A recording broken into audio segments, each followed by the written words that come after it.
of this profit plan that Aetna has proposed, and it will also allow me to take my senior care and my other benefits that the city owes me and that I have earned over the 40 years of my career. The mayor should choose option C. All the 250,000 retirees in this city, public service retirees in this city, deserve to be treated with respect and to be treated in a way that we signed up for when we began working for the city.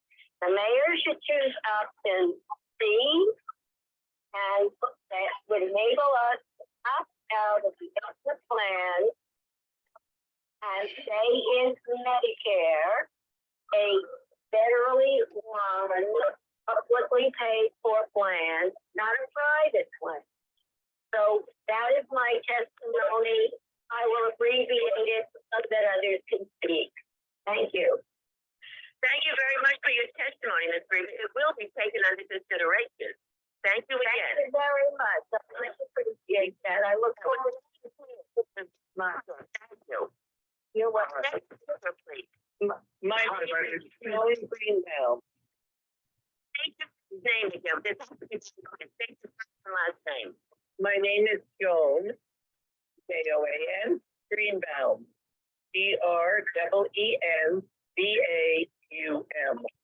Thank you very much. Continue. I'm 80 years old. I've been retired for 14 years.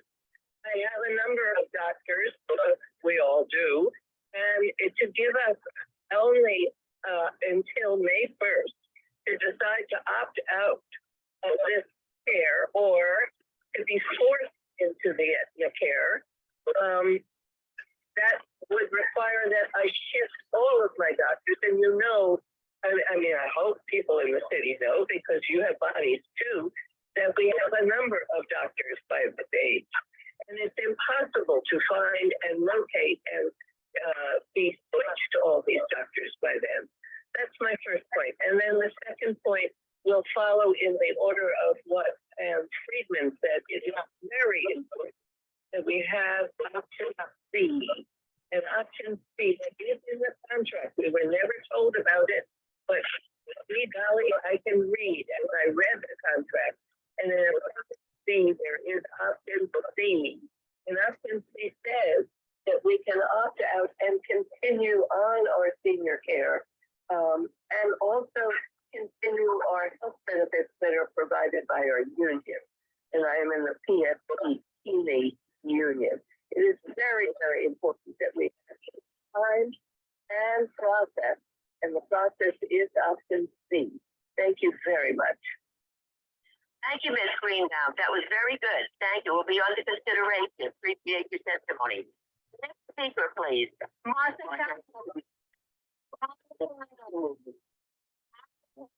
We will be speaking now. You need me to be on my CRON? CRON, Martha Cameron? That is correct. Thank you. I am a retiree of a DC. I am a dependent of a DC 37 retiree. And I have been waiting for some time to listen to this. I have been waiting because while I've been listening to people talking about being terrorized by their unions and by the mayor. This is not good for people to feel. We need option C. It appears in attachment C of the contract. We were not told about this option. This was not revealed to us. We had to go through the contract carefully ourselves to see that option C gives us the choice that we had been told we were being denied.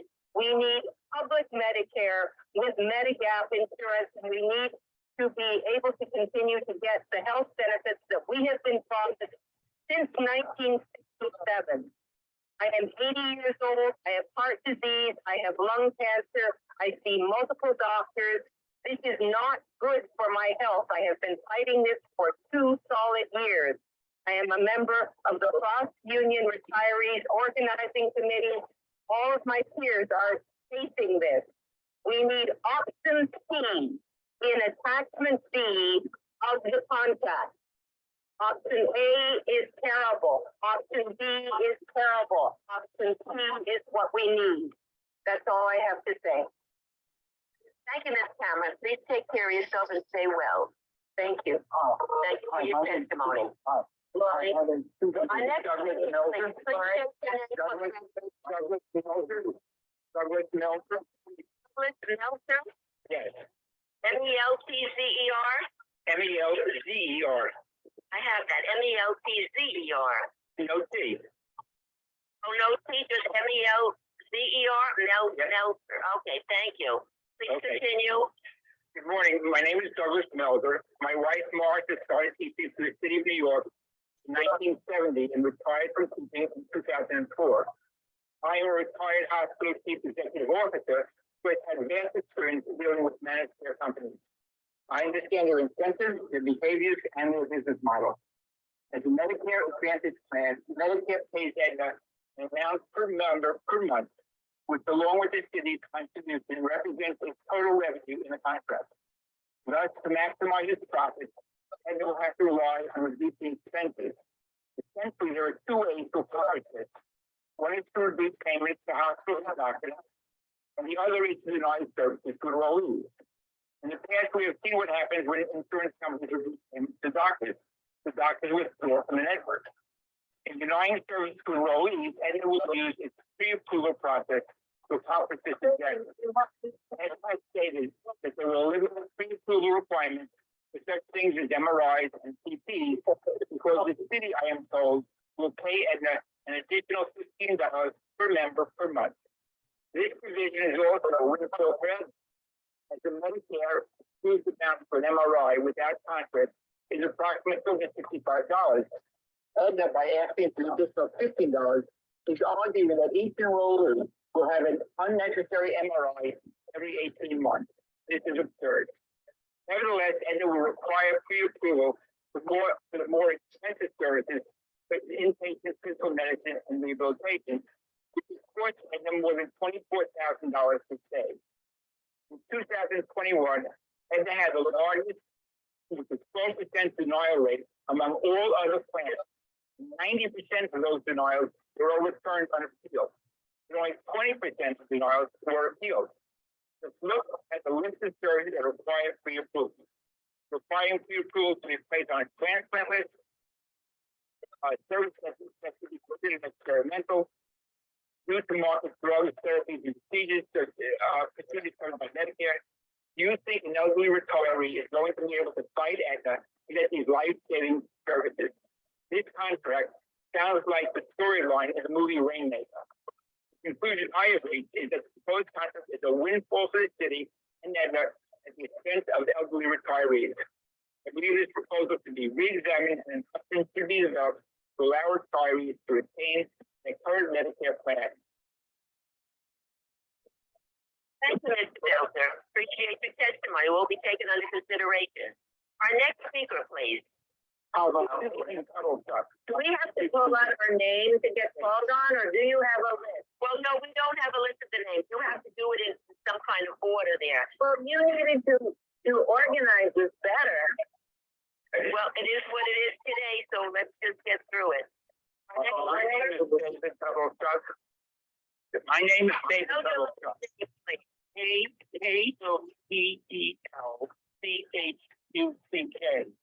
AETNA. I am Professor Emeritus. I'm a Professor Emeritus and former acting Dean of the Hunter College School of Health Sciences. I have been a member of PSC for over 40 years. Urge Mayor Adams to choose to see in approving the health insurance. I and thousands of other municipal retirees resolutely oppose approving an aid. We were promised by city officials over many decades that we would be granted permanent additional Medicare benefits when we retired. The promise made to be a promise kept. Over 60,000 of us dropped out of previous Alliance healthcare contracts, even at a substantial cost to us, solely to remain in traditional Medicare. Medicare Advantage is not a Medicare plan at all, but a profit-making corporation dedicated to making money off the care of elderly Americans. We also oppose the choice of option B in this contract. Supporters of this option say it will preserve freedom of choice for health insurance among New York City employees. If passed, the bill will deny choice to hundreds of thousands of active and retired city employees retired employees by imposing privatized Medicare Advantage health insurance. The vast majority of city employees will not be able to afford costs of almost $200 per month per person. So also approval of option B will not solve long-term problems. The only just choice for providing proper health care is for the mayor to approve option C. That is the path that many tens of thousands of retired employees want. There are many alternatives to doing this, which my union has suggested for using rainy day funds. We need the current proposals.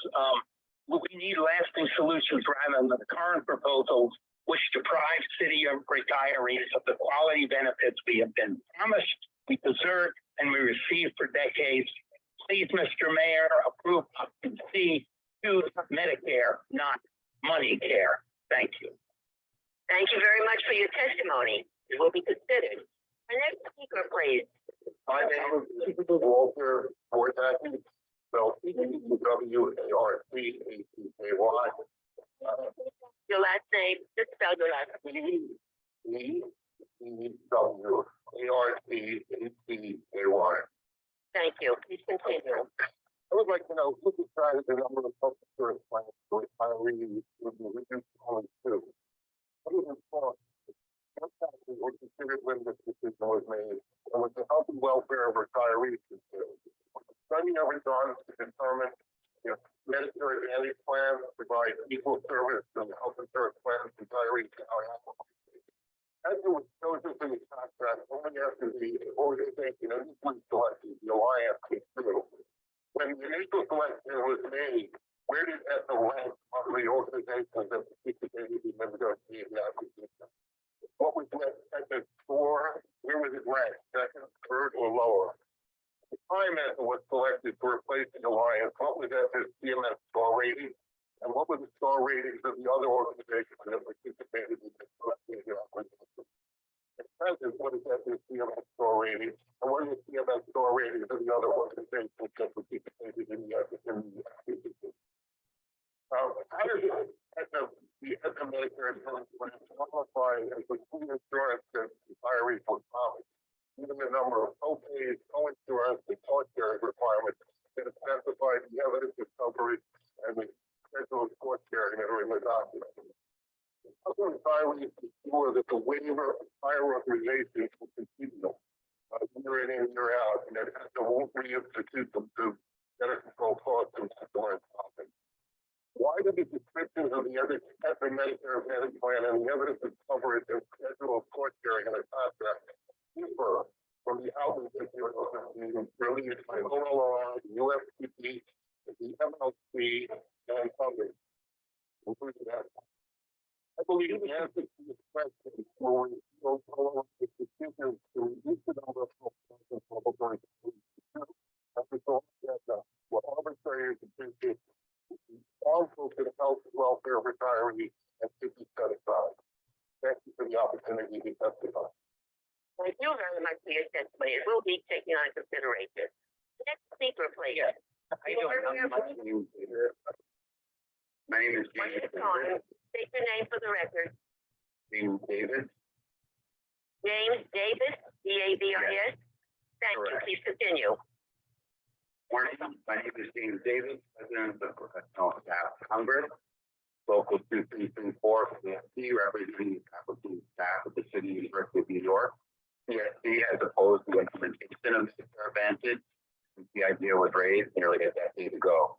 New York did not facilitate privatization of a successful, popular public health care program to a profit-making enterprise and risk New York City retirees access to the health care they need. We see the Medicare Advantage plans in this country. We actually have to elect a different approach to health care savings without doing it on the back of retirees. Again, fallen from years, and now being forced to receive their Advantage plan if they want to enjoy a full range of health benefits to which they are entitled. We were surprised to discover that the contract provides an option for retirees to stay in traditional Medicare with a supplemental plan paid for by the city. Retirees and their unions have been told otherwise for months. The Medicare supplemental plan, which is senior care for most retirees, had to be eliminated, or would not provide the Medicare Advantage program. This was reasserted as recently as the March 19th meeting at which the MLC voted to obey the contract. Now we've learned that one of the most important provisions of the contract was misrepresented. The city has a moral obligation to elect the option occupancy expressly permitted by the contract to preserve the option for retirees to retain traditional Medicare plus the supplemental plan paid for by the city as they have for decades. TSC will continue to fight for that option for New York City retirees. In its proposal to the mayor and the city council, TSC has identified funds that could cover the cost of this option. As President Biden stated just 2 weeks ago, quote, Medicare is the rock solid guarantee that Americans have counted on. Be there for them when they retire. Unquote. The city can offer this option without a part.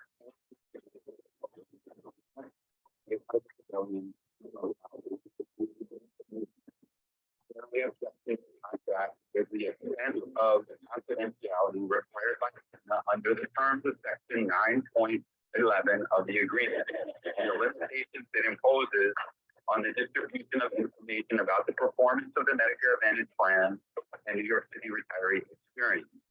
The mayor's office has an obligation to provide information to the comptroller, the city council, the IBO, and a variety of New York State agencies.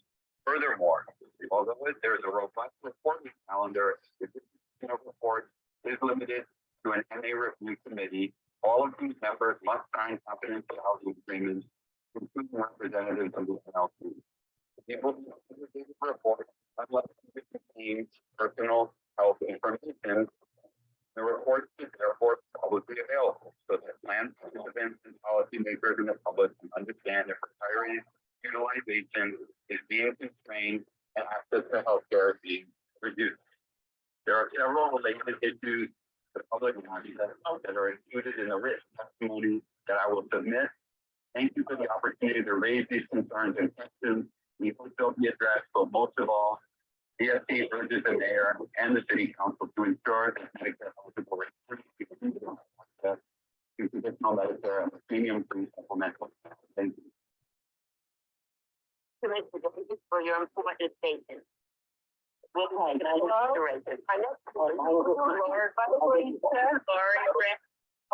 Susan, would you like to read right now, please? Susan, Lori Brandon.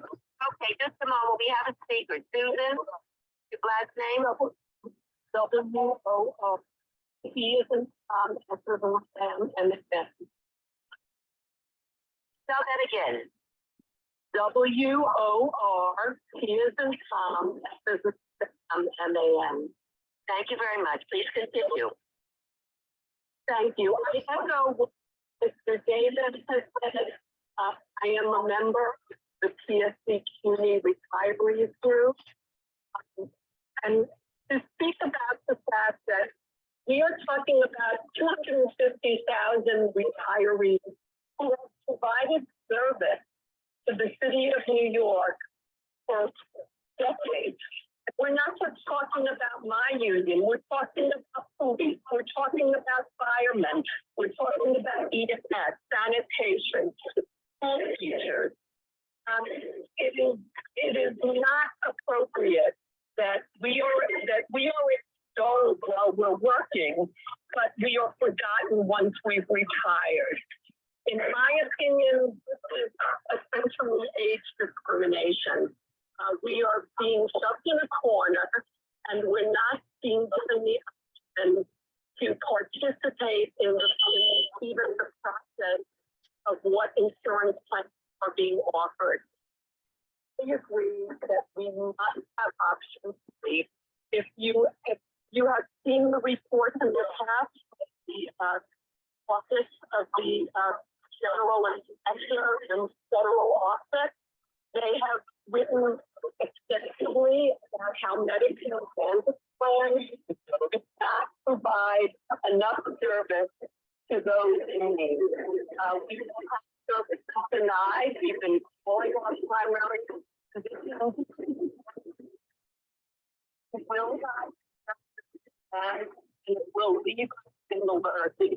And I think this city has done much more than what a plan that will not provide for the care that we need. Thank you very much. Thank you very much for your testimony. Next speaker, please. One at a time. What is your first name?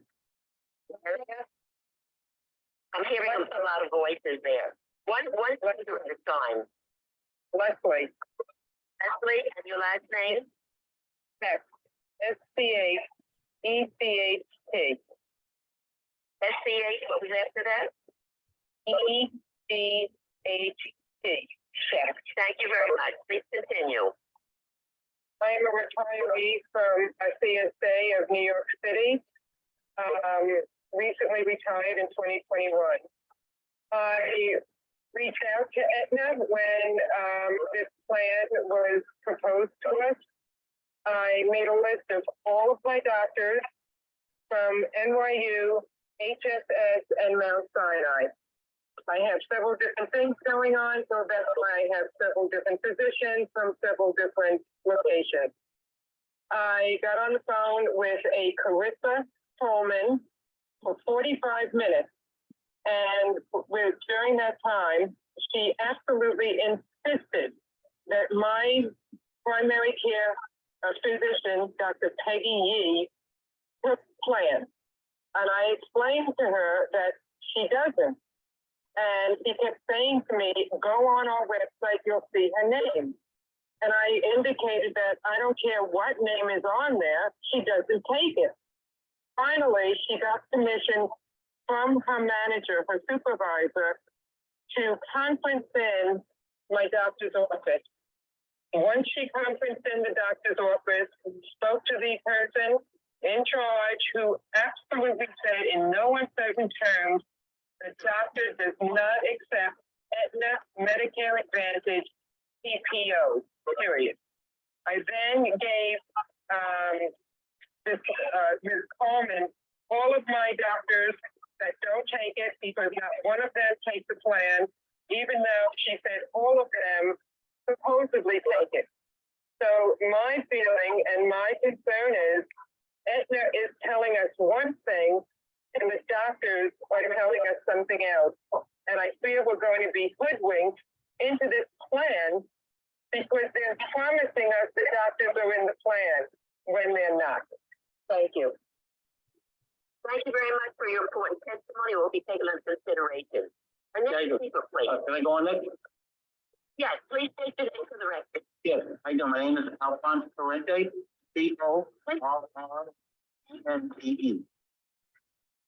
I'm a 27-year city worker for the New York City Correction Department, retired 10 years Correction Captain Association.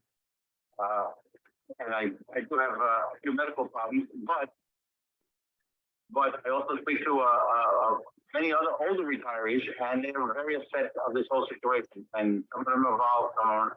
But I'd like to state that please do not submit this proposed New York City of New York Medicare Advantage PPO privatized health insurance contract.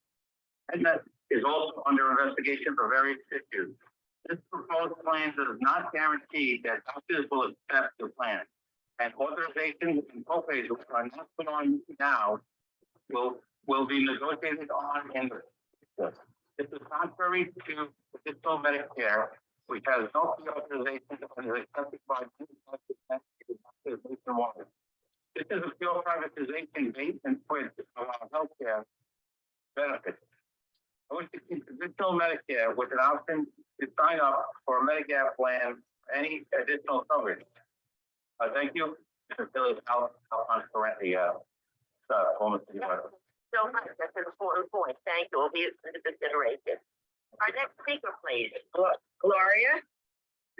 Yes, this is Ms. Galore. What is your name, please? Gloria Brandman? Your name is Gloria. Spell your last name. Sure. Brandman. Thank you. Please continue. Okay, so I'm Gloria Brandman, worked for 32 years as a special educator in the New York City Public School System, member of the UFC. Retired 7 years ago. I was guaranteed full for-profit Medicare-based healthcare coverage when I retired. And the city is about to break that promise, but this contract that you are considering, Medicare Advantage, is in Medicare. Its primary responsibility is to make a profit for its shareholders, and it makes it by restricting access to medical care. So my understanding of this proposal that the city is now discussing is there are three options. Option A, no plan other than would be AETNA. It was just recently described, has been under investigation, by the way. B, it would be the default plan and retirees would opt out and buy their own supplement. And C, it allows retirees, past, present, future, to opt out and retain the coverage they currently have, cost-free, with some savings, not as much as the city would like, but there are other ways for the city to make money. I won't go through all that right now. But I've been protesting this change for 2 years, along with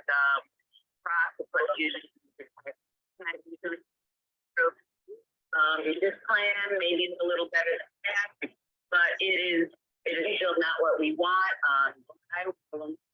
Why Medicare Advantage plans are in theory. We've been there, we've talked about it. So option C honors the compact the city made its workers. But my understanding is that the city gets to decide if they want to accept option C and make that available to us. And based on the past 2 years, it is doubtful that they will allow option C. If the city gets to make this choice after the contract is accepted. I feel my understanding it. So this contract, I sure hope, is not accepted. Let us keep a conditional Medicare and free supplemental coverage. Let us retain protection by a program that is about health, not profit. Thank you. Thank you for your important statement. That was very good. Thank you. Please go into consideration. Our next speaker, please. Denise Rickles. My name is Denise Rickles. Do you hear me? Yes? Yes, absolutely. Denise, spell your last name, Denise. Rickles. Thank you, Ms. Rickles. Will you continue? Sure. I'm a retired special education teacher. I worked in Manhattan for 30 years. I just want to explain, under traditional Medicare, 98% of Medicare money is used to pay for 80% of medical bills, less 2% for administrative costs. Now, AETNA Advantage is committed to pay 100% of our medical bills with money that is earmarked to pay 80%. That's crazy. And then You're being asked to unmute yourself. 35 to unmute for administrative costs, overhead, lobbyists, PR reps, and profits. And what's left over goes to pay supposedly 100% of the subscribers' medical bills. The math does not make sense. How do they do it? Well, maybe denied coding. And it's interesting that the Department of Justice is investigating AETNA for fraudulent purposes. It's been written and reported on in the media. How did it pass the scrutiny of the MLC and the policy board?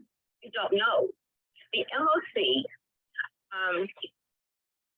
the MLC and especially the UFC is on overdrive in trying to sell this less than adequate for-profit health plan to us. In fact, the UFC has planned about 30 in-person meetings to sell the AETNA plan, in addition to video views on demand. And in fact, yesterday, March 30th, there was a training meeting of UFC personnel by AETNA on how to speak to retirees to sell the plan.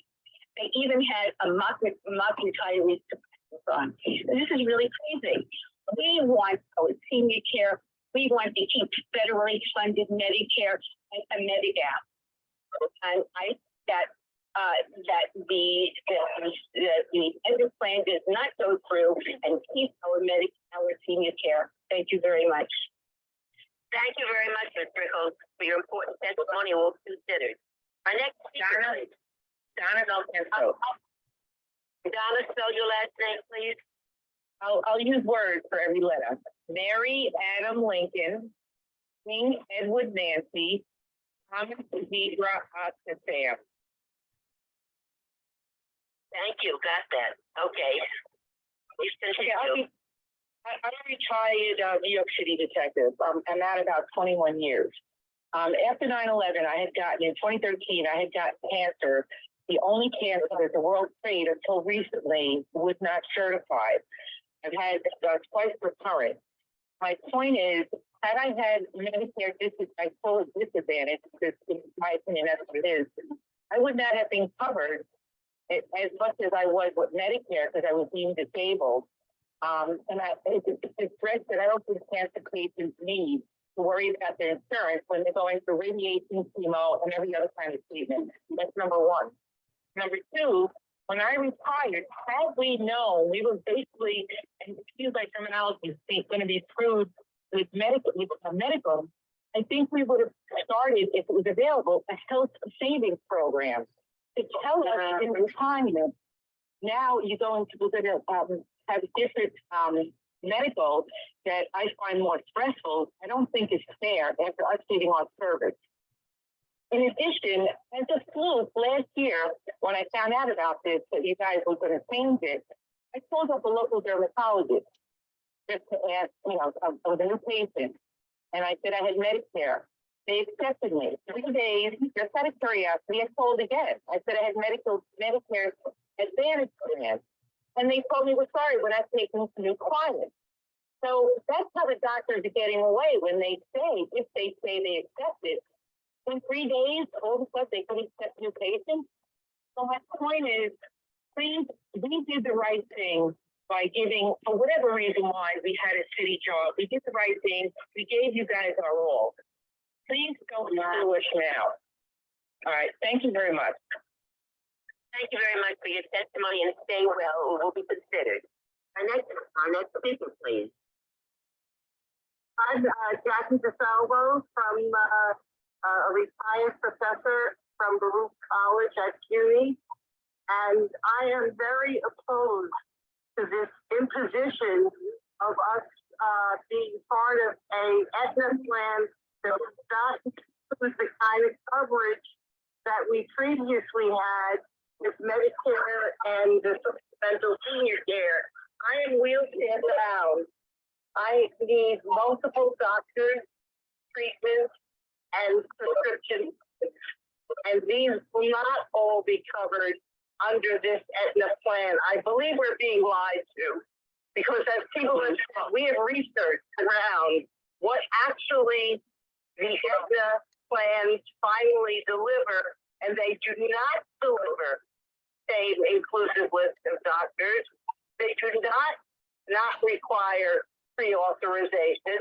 And even if they have, under pressure now, reduced the number of treatments that require pre-authorization, and at any time when this is renewed, they can change it and throw it out the window and then require all those pre-authorizations. We're being shifted the nonprofit plan, where the funds all go into needs services, to a plan where AETNA has to prioritize profits for its shareholders. And the only way it's going to be able to get those profits is either by charging us to pay, reducing services, limiting the number of doctors we can see, and the kind of services that we can access. So I am urging that the mayor choose option C, which allows us to continue our original senior care. And I hope you understand that for people like me, who have multiple medical ailments and are wheelchair bound, this is a life and death issue. You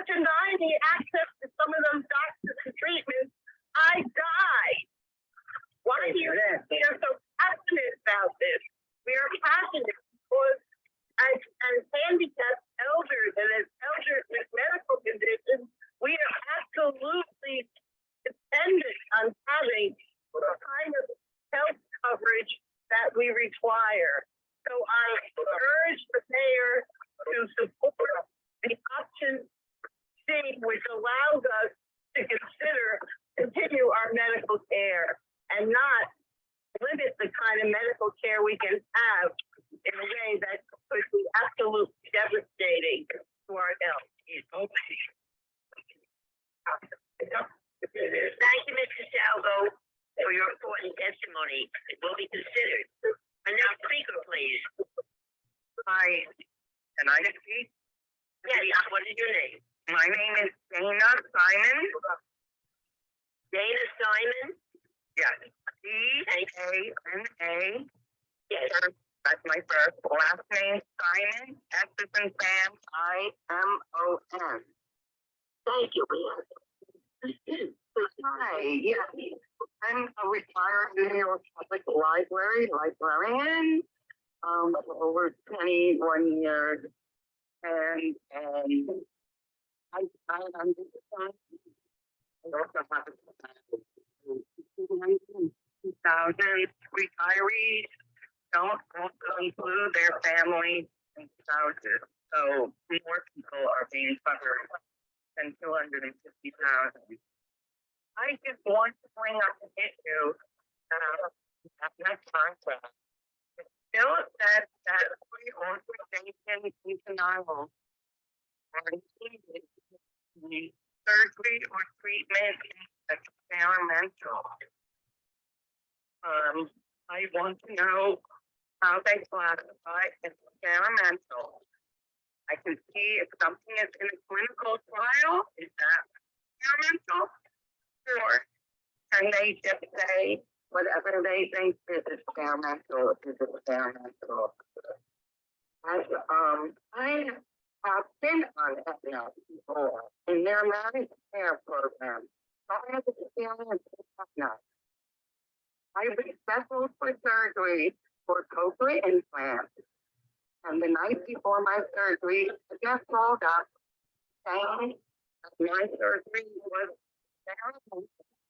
And I canceled my surgery. Okay, so when someone's surgery is canceled, how do you feel? Well, they will fight every step of the way. It went all the way to the New York State Insurance Commission. My doctor and a not-for-profit had to represent me. 3 doctors then certified that my surgery was not experimental, that the insurance company was using data from over 20 years ago. So they can pull out all of my data and say, it is experimental or that is experimental. There's also a clause in the contract that points to different attachments. So they say they don't require pre-authorization for different. They're saying it's supplement to the contract just that they can change that and then require pre-authorization if they feel it is needed. So you have to look at the different.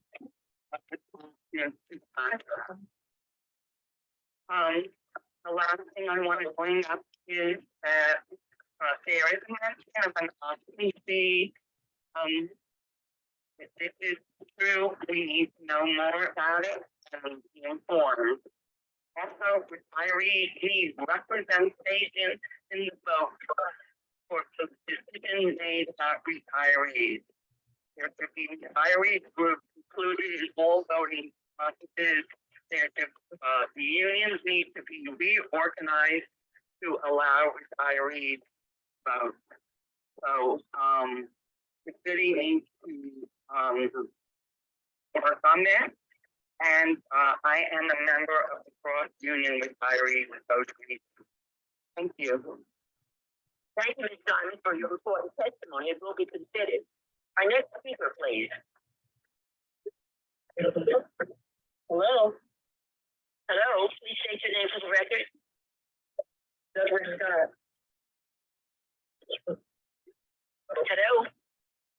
Hello? Hello, Yes, what is your name? I'm Deborah Scott. Deborah Scott, please continue with your testimony, Ms. Scott. Good morning. I'm a recent retiree. I had to retire due to illness from 9/11. I do not fall into the age category of 65 and up under the AETNA and Medicaid Advantage Plan. I also live out of state because due to the illness, I could not be moved back to New York City. I had to reside and still live in New Jersey. I sleep at night and have to use portable oxygen machines. My lungs and heart. I have a cardiologist that I need to go to, and I'm on myriad of medication. I don't blame anybody for what I had to go through 9/11. It happened to a great city. It happened to me. However, this new plan that the city wants to put together for people like me don't really include me. Where are the options and the choices? You know, Medicare will pay 80% for me, where the supplement only would have to pay 20% according to what it says. But I'm told I'm entitled to have full coverage under the city because I was a city employee for 21 years. New York City Housing Authority, a DC 37 worker. I just want what's fair for me and all the other retirees. I don't think two options is just fair. I can't use VIP because I'm not in New York City anymore. And I can't really use the Aetna Advantage Care plan. What happens to people like myself?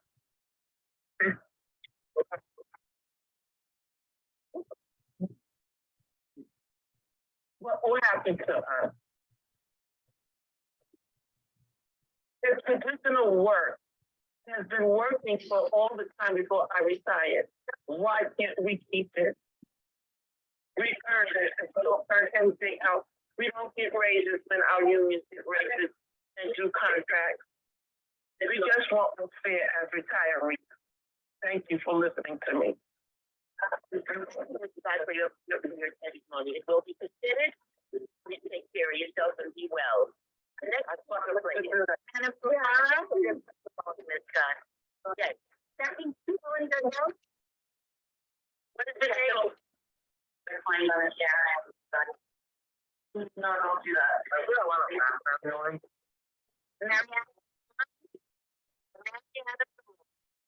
Yeah. ARA. Spell that again. F like Frank. ERRARA.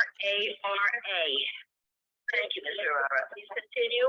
Okay, first of all, I know I'm on the understanding about Plan C.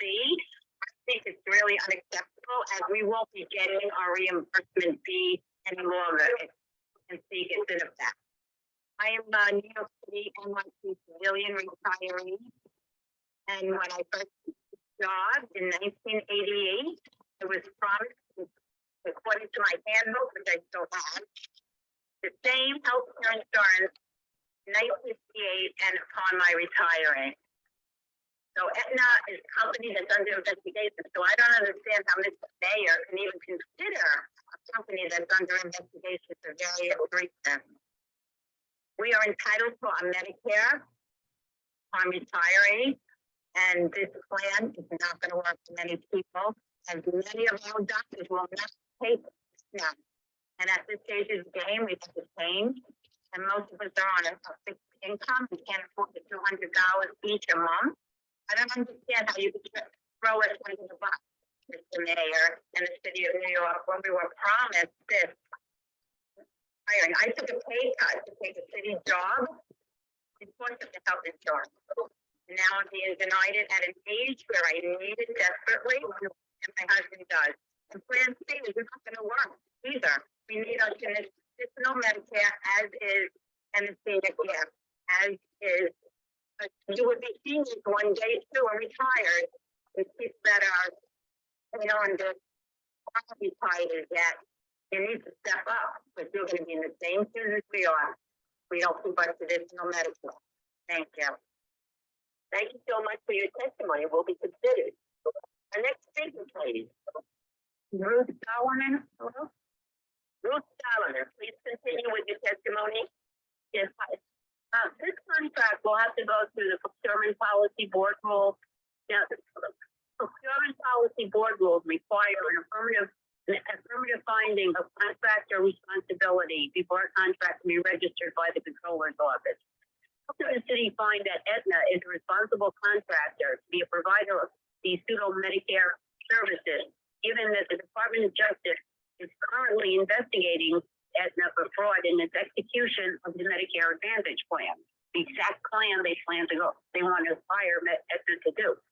Also, if the Department of Justice finds that Aetna is guilty of fraud, wouldn't the city have to debar them and not use them? And then what happens with renewal if the city has to debar Aetna? This contract is ridiculous for the city to get involved with at this time, as long as Aetna is being investigated and cannot possibly really be considered a really funded explanation of contractor responsibility. Thank you. That's all I have to say. Thank you, Ms. Solomon, for your testimony. Important points will be considered. Next speaker, please. Sue Ellen Dodell. Yes, Sue Ellen Dodell. Hi, Jackie. It's a pleasure to speak to you again. I'd like to testify. Hi, my name is Sue Ellen Dodell. I have major concerns about the contract documents and the contracting process, and I urge OLR not to proceed with a recommendation for award. My concern, it's recently been reported that Aetna's CMS rating has fallen to 3.5 out of 5, and that its stock price fell. When Advantage Plan's rating falls, it results in a reduction in payments from the federal government. How will this reduction in star rating affect this contract? Another concern is that the notice for this negotiated acquisition was flawed.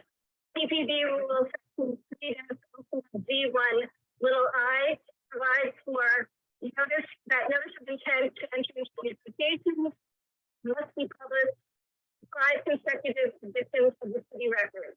I believe that only one notice was published on November 9th, 2020, but it should have been published in 5 consecutive editions of the city record. Also, the negotiated acquisition process for the contract began more than 2 years ago, and a different contractor, the alliance, was chosen. Why wasn't a new negotiated acquisition process begun in order to choose one or more contractors? Was the same evaluation committee used to choose Aetna as was used to choose the alliance?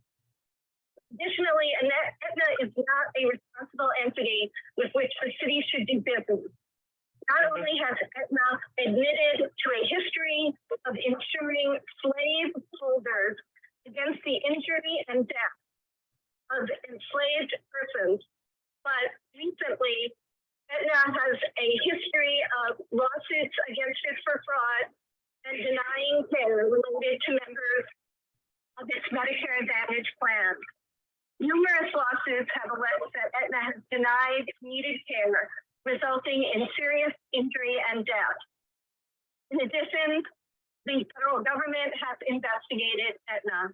Why would the city want to contract with a company with such a history? Absolutely. During the January 9th hearing conducted by the City Council Civil Service and Labor Committee, OLR staff testified that Aetna would not enter into a contract if the city chose to provide retirees with a supplemental plan like senior care. Lastly, the proposed contract with Aetna includes an attachment fee language indicating that the city could offer retirees a supplemental plan and defines how the fee paid to Aetna would be deducted if the city chose to do so. Is the city going to offer retirees a supplemental plan as an option? If not, why not? If yes, when will it be offered? In section 12.1 of the contract, it states that every 2 years, the parties will mutually evaluate the impact of the waiver of prior authorization and discuss in good faith whether changes are appropriate for section 12.1, including modifications in attachment 8. What information will the parties use in the evaluation and who will provide it? Is the number of Part B drugs that will require pre-authorization for larger or smaller than the number specified by the Alliance and other organizations that participated in the negotiating process. Section 13 of the contract states parties try to settle disputes by non-binding mediation, and the mediator is Martin Scheinman, who selected Scheinman to be the mediator. Overall, the selector that did not comport with the city's procurement rules. I urge you to delay any further action to implement the contract until OLR has addressed the various issues raised today, concerning both the contracting process and Aetna's integrity as a proposer. Please reconsider the selection of Aetna. Thank you. And it's a pleasure to speak to you, Jackie. Lori. Thank you very much, Ms. Odell, for your important testimony. It will be taken into consideration. Thank you. Speaker, please. Say that again. Say that again. People are speaking now. Please consideration. Someone is speaking. Please state your name for the record. Thank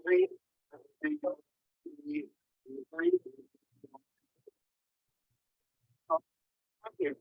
Mr. ABER, thank you. AER, yes. Thank you. My name is Stuart Eber. I am the chairperson of the Council of Municipal Retiree Organizations.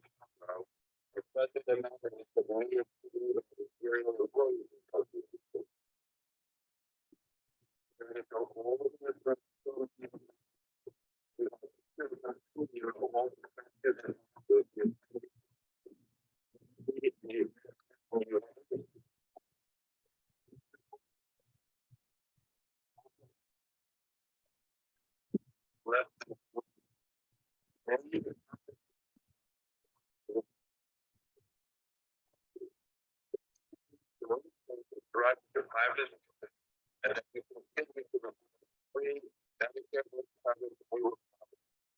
For example,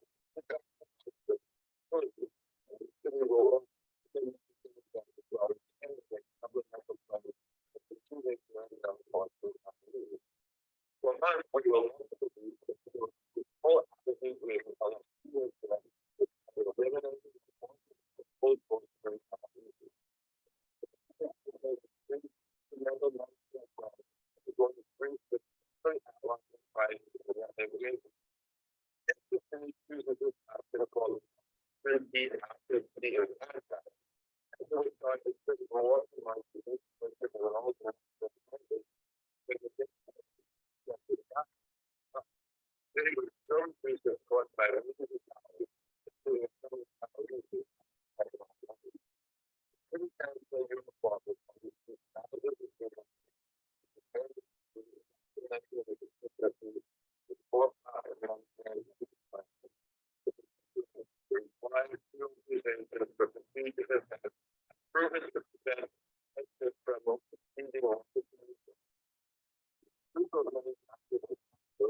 Thank you very much for your testimony. It will be taken under consideration.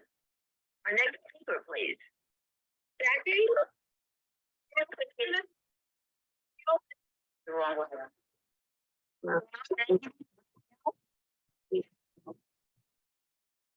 Gail Benjamin is our next speaker, please.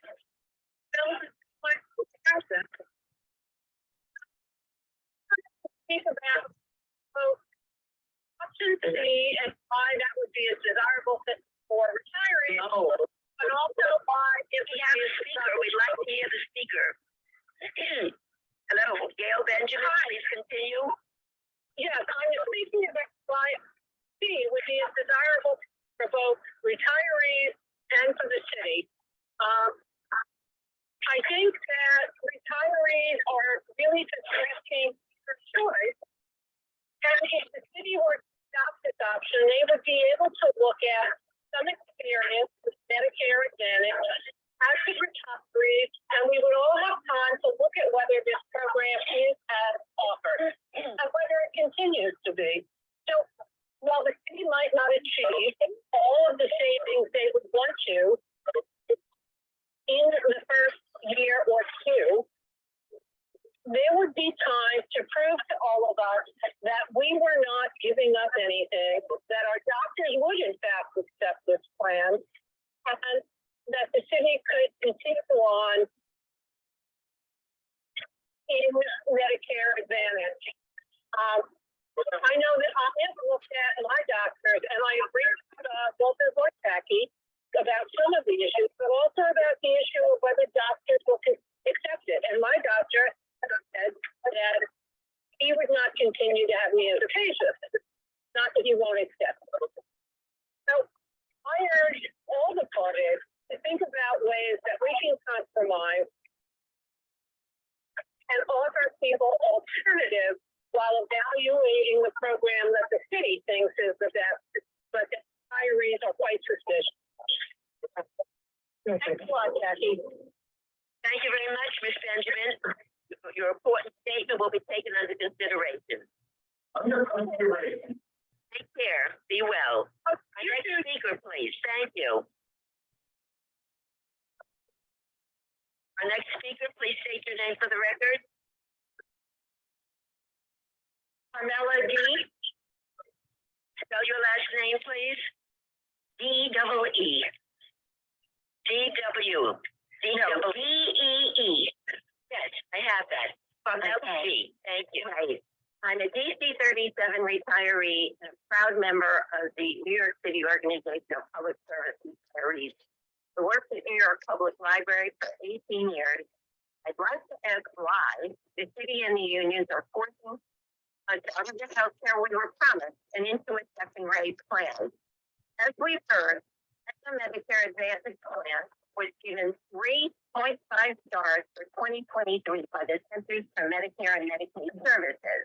This is below the national average for these plans, which is 4.15 stars. In October of 2022, U.S. News of World Report identified top performing companies in each state based on their 2023 CMS star rating. Now was not among them. Even the AETNA search tool on page 4 of the explanation of coverage is poor. Several of my doctors do not turn up in the search results, yet AETNA telephone agents say they are in network.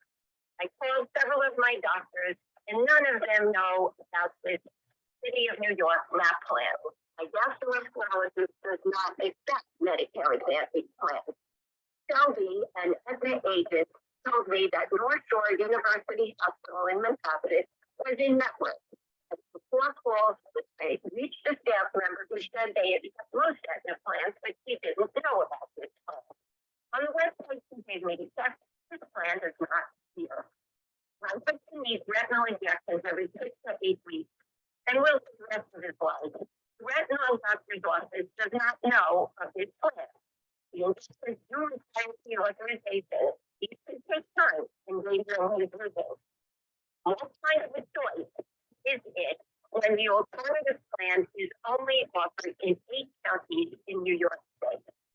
In doing my due diligence, I found numerous instances of AETNA denying care to terminal cancer patients. As people said, AETNA is under investigation by the federal government for Medicare fraud. In Pennsylvania, AETNA assigned children to doctors listed in network who either did not have contract or not pediatric physicians were out of state, retired, or dead, to name just a couple of violations I found. And Place New York business reported a surplus, by the way, of over $4 billion in the city budget.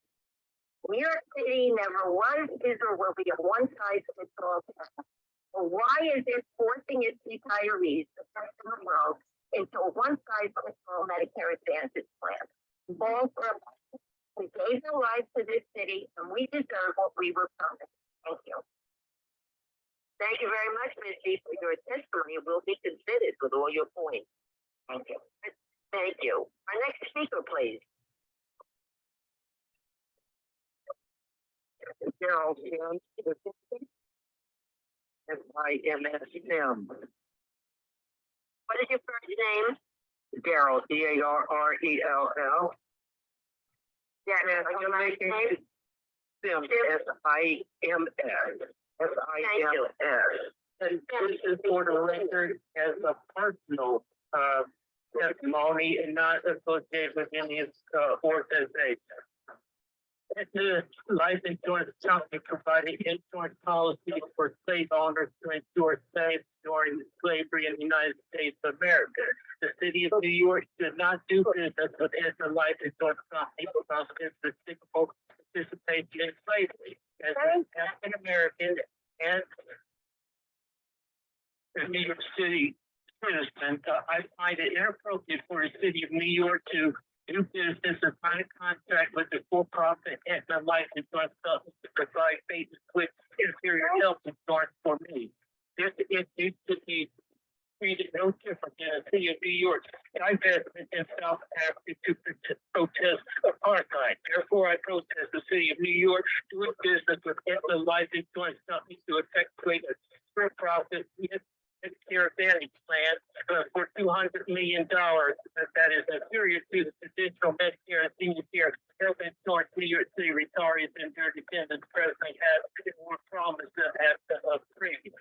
At least 1/2 of New York City retirees are African American and people of color. Many of these retirees chose to work for the city of New York because there was less discrimination than in the private sector and for job security.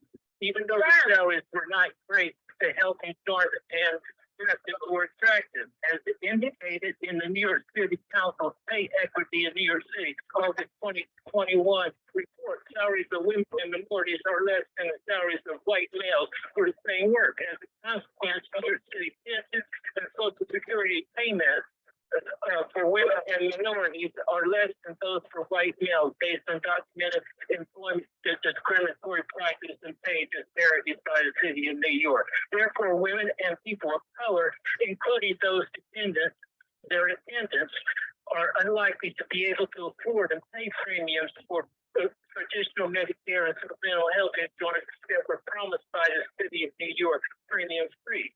Because of racism throughout the United States, including New York City, many African American retirees grew up in poverty. These retirees had limited or no health care while growing up, which has resulted in increased health problems during adulthood and senior years.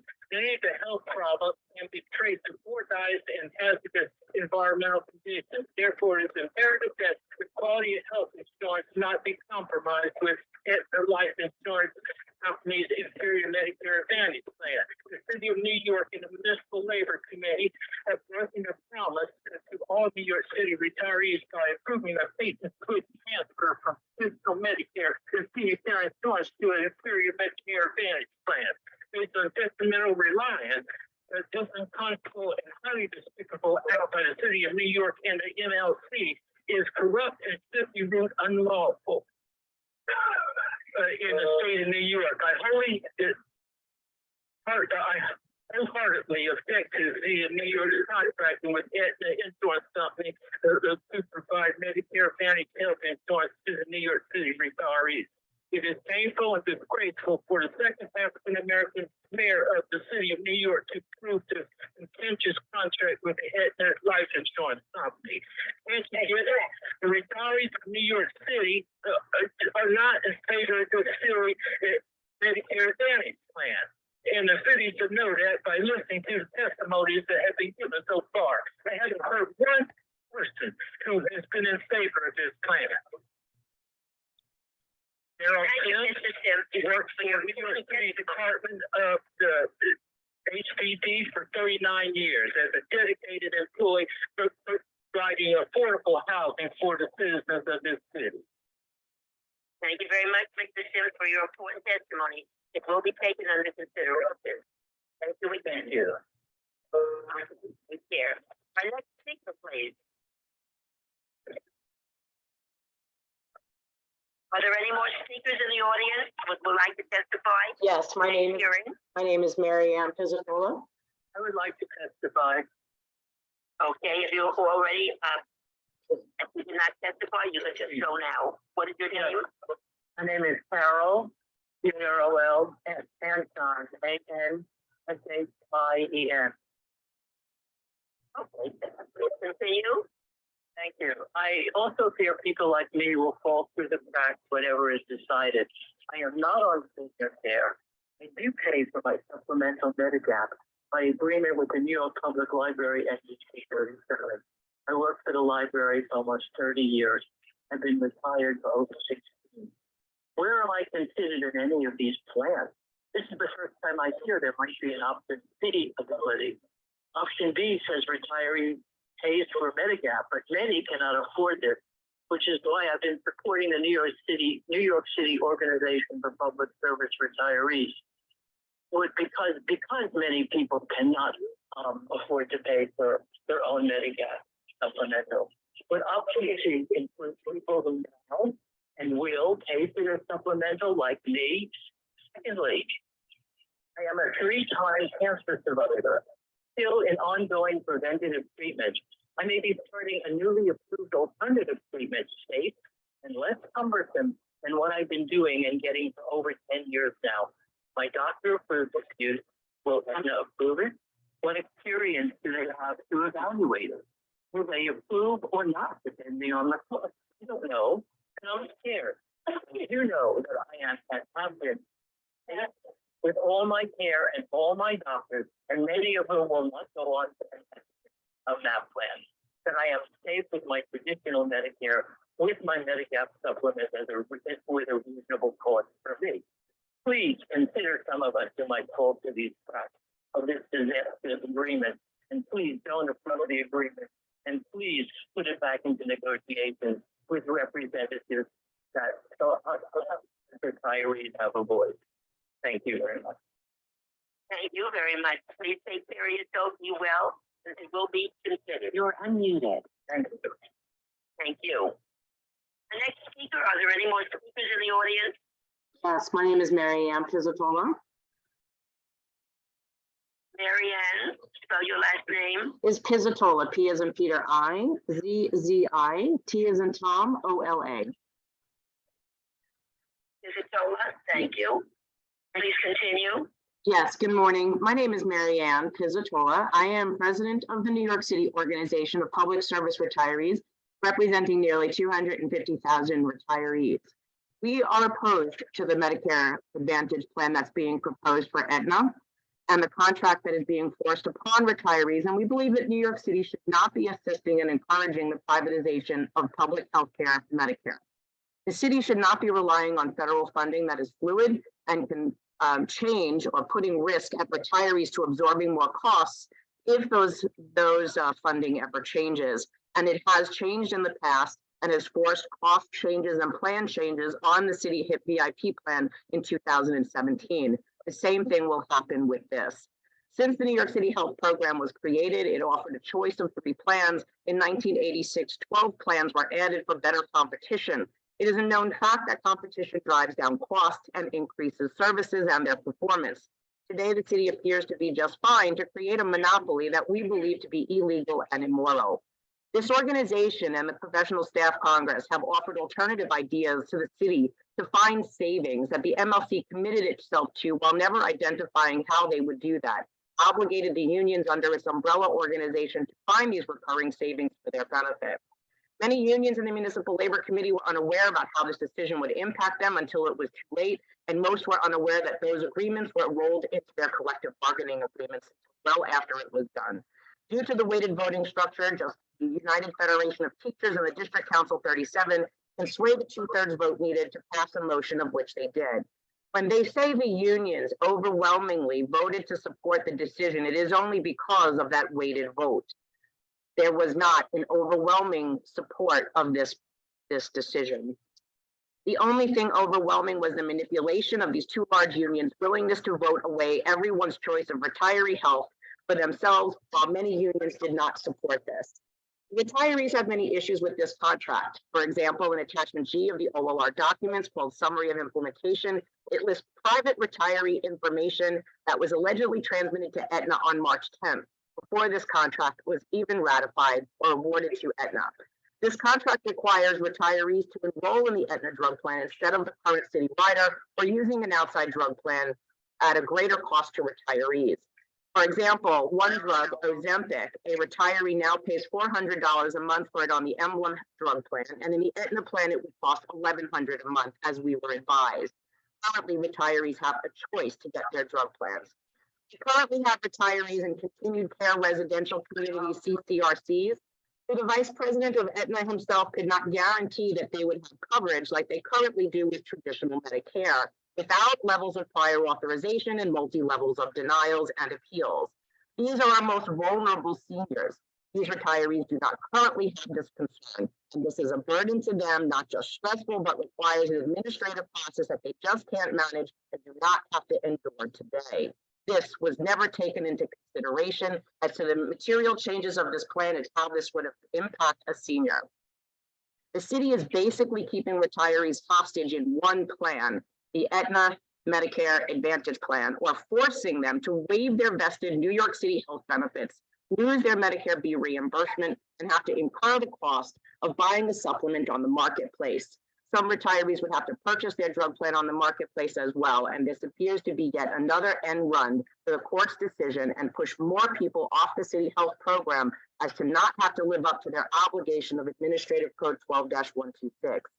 Aetna is already misleading people as to their network coverage. They keep saying that 88% of the providers retirees are currently seeing are in the Aetna network. But with 700,000 doctors in America accepting the Aetna plan, it only provides for about 77% of the doctors in America. And this is a major diminishment of access to providers. Our questions are these. The notice of intent to negotiate made available for review that did not include attachments A, B, and C. When will those attachments be made available for review? Will they be completed attachments A, B, and C submitted by Aetna and other organizations involved in the negotiated acquisition be available for review? Section 12.1 of the Aetna contract states that every 2 years, the parties will mutually evaluate the impact of the waiver of prior authorizations and discuss in good faith whether changes are appropriate to Section 12.1, including modification of the list of attachment H. Who are the parties, and will the retirees be one of those parties? What information will the parties use in evaluation? Who will provide it? And what happens if the parties cannot mutually agree? The last paragraph of 12.2 of the Aetna contract states, for the avoidance of doubt, Contractor Aetna may resume prior authorization for the procedures listed in attachment H after the initial term as described in 12.1, unless otherwise mutually agreed to by the parties, which they identify as the first years. This language suggests that Aetna will have the right at the end of the initial term of the contract to end the waiver of prior authorization for every procedure on attachment H, unless Aetna can be convinced not to do so. Is that correct? And if not, what is the correct interpretation of 12.2? Section 12.1 of the Aetna contract includes language allowing Aetna to continue requiring providers to notify Aetna when a retiree obtains a procedure list on attachment H so that Aetna can identify what it considers to be situations of overutilization. Section 2.3 of the evidence of coverage recommends getting a pre-visit coverage decision before getting services from an out-of-network provider to ensure the services will be covered. Finally, there are many references to the evidence of coverage to an Aetna determination of medical necessity being required to ensure coverage for a service. Why was Aetna allowed to include these quasi-prior authorization procedures in the contract? And the number of Part D drugs in Aetna will require prior authorization for larger and smaller than the number specified by the initially selected organization and the other organizations that participated in the negotiated acquisition. If this is larger, how many more drugs has Aetna specified? If it is smaller, how many more drugs than Aetna did initially select in the selected organization than other organizations specified? This just appears to keep changing, and this is materially different than the negotiated acquisition proposed contract that they offered initially when this proposal was initially submitted 2 years ago. Retirees stand in firm opposition of this proposed contract. Retirees should be able to maintain their traditional Medicare with an ability to have a supplement offered by the city, which is well under the HIP HMO as described in 12-126. Thank you. Thank you very much for your important testimony. It will be taken under consideration. Anyone speaking? In a hearing, Michelle Robbins. Michelle Robbins is our next speaker. MICHALLEROBBINS.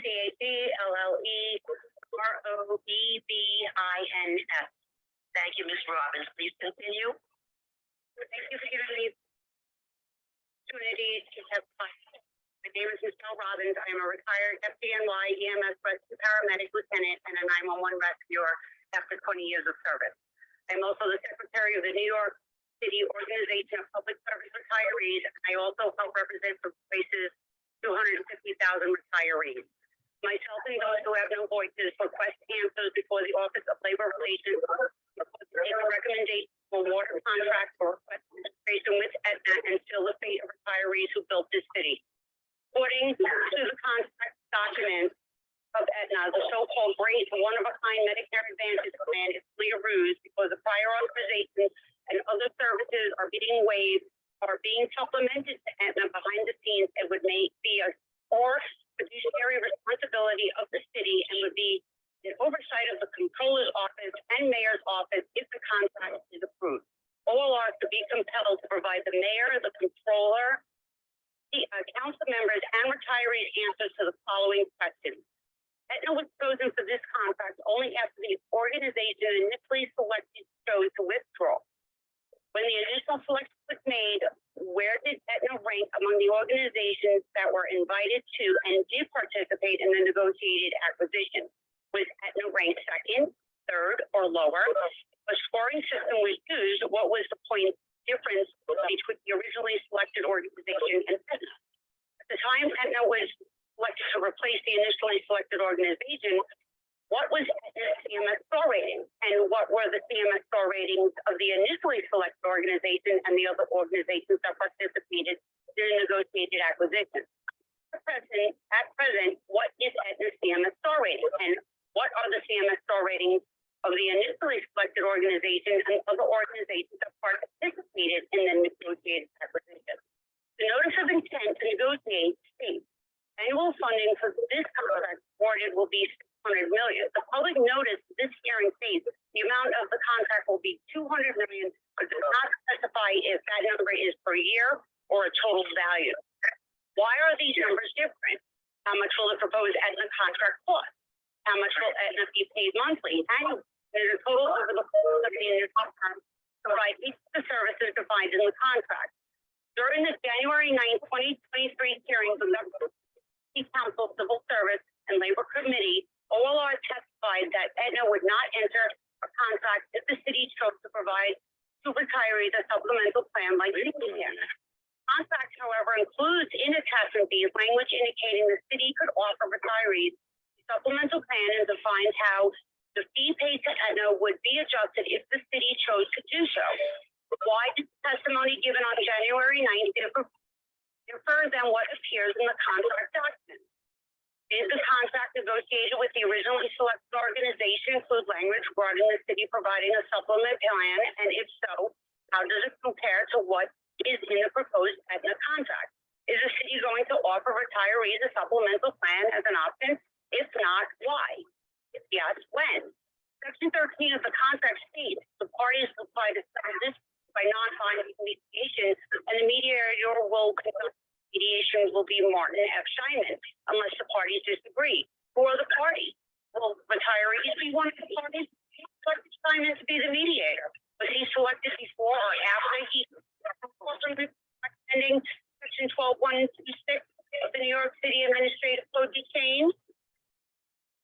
I don't think this Medicare Advantage plan should be awarded contract. They really need to submit a new RFP, and I really suggest that they look into this, and thank you for hearing my testimony at this time, and have a great day. Thank you very much, Ms. Robbins. Your testimony is important and will be taken under consideration. Hi, my name Are is there Matthew any more Weber. speakers on this item? My name is Matthew West? Yeah, hi, my name is Matthew Weber. I'm testifying on behalf of Judith Weber, a retired New York City school teacher who is now nearly 97 years old. And also testifying on behalf of myself. I work at Health and Household Corporation. So thank you for this opportunity.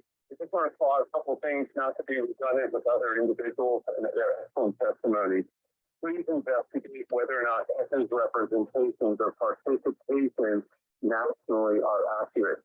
For example, the National Cancer Institute has centers of excellence listed throughout the United States. Initial assessment that was performed indicates that it does not participate with Johns Hopkins, Dana-Farber as two examples.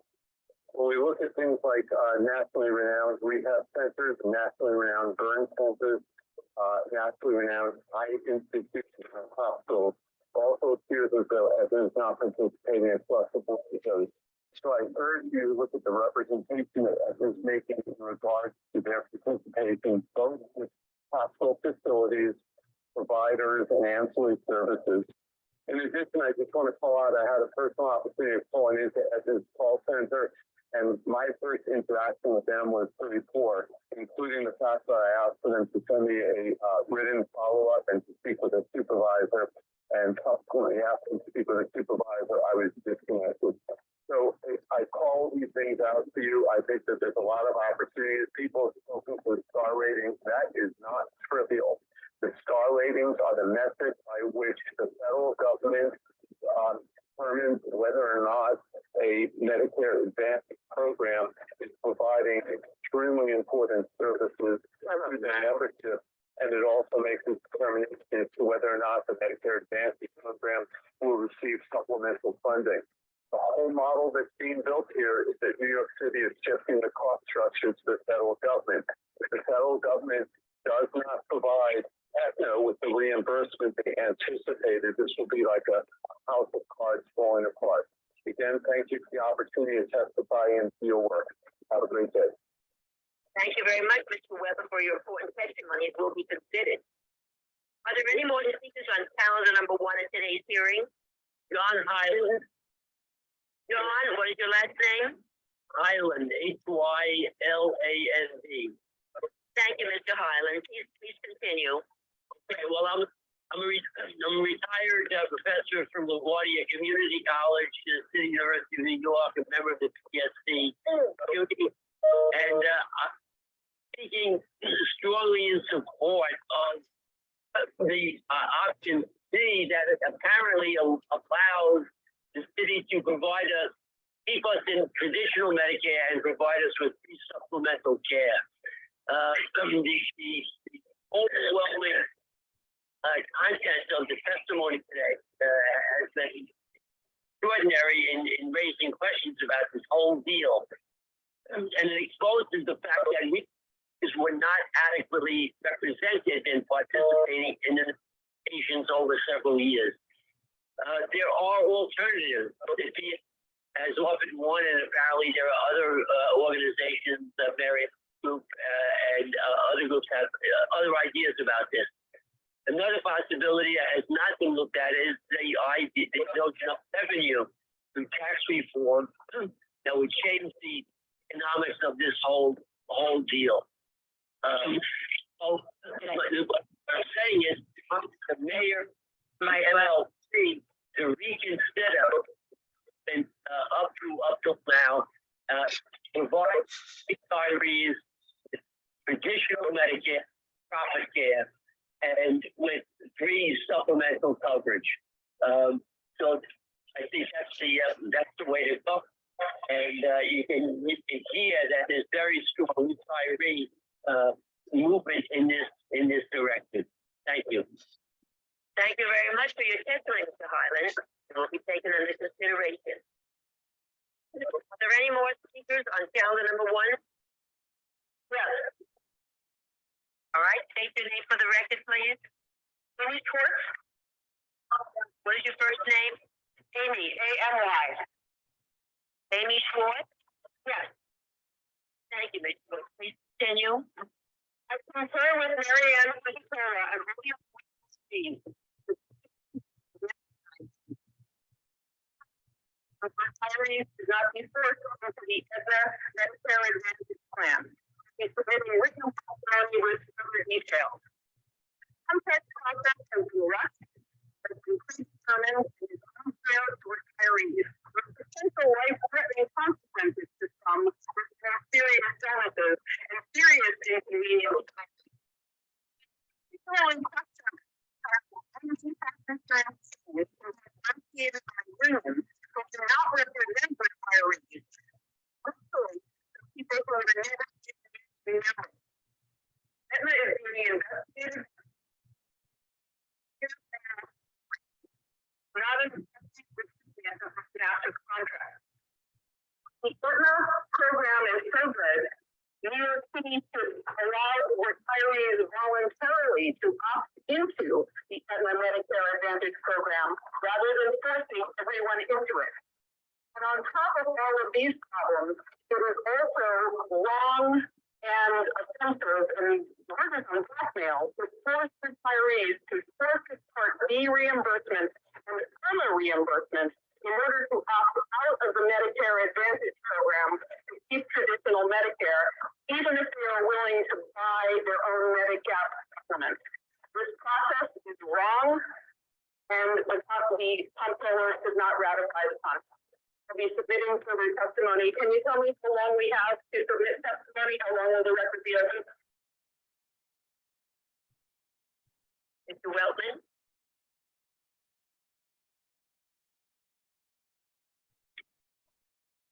With OLR.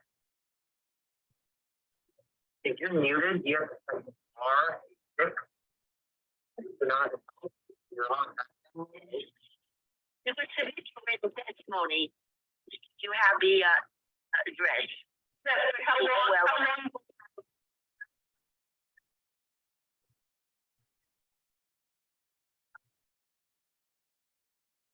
Will it be done today or tomorrow?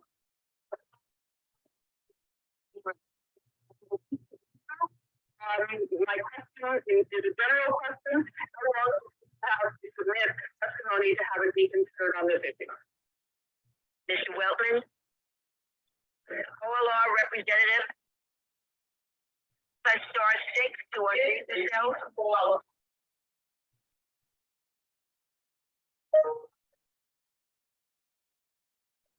No answer. I'm waiting for Mr. Weltman from OLR. He's the representative, the Office of Labor Relations. Maybe he fell asleep.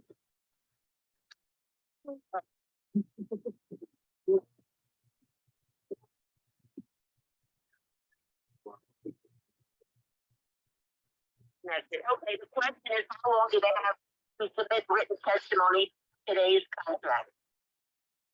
We will keep the email open for the month to this written document.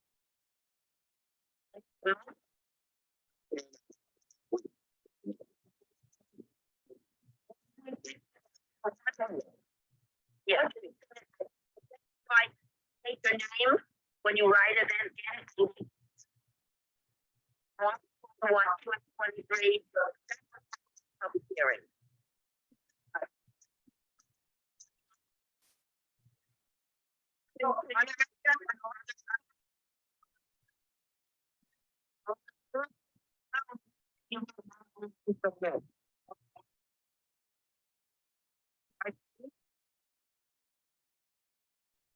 And where did we have question for written testimony? Today's hearing. Email address 2. Public hearings, one word.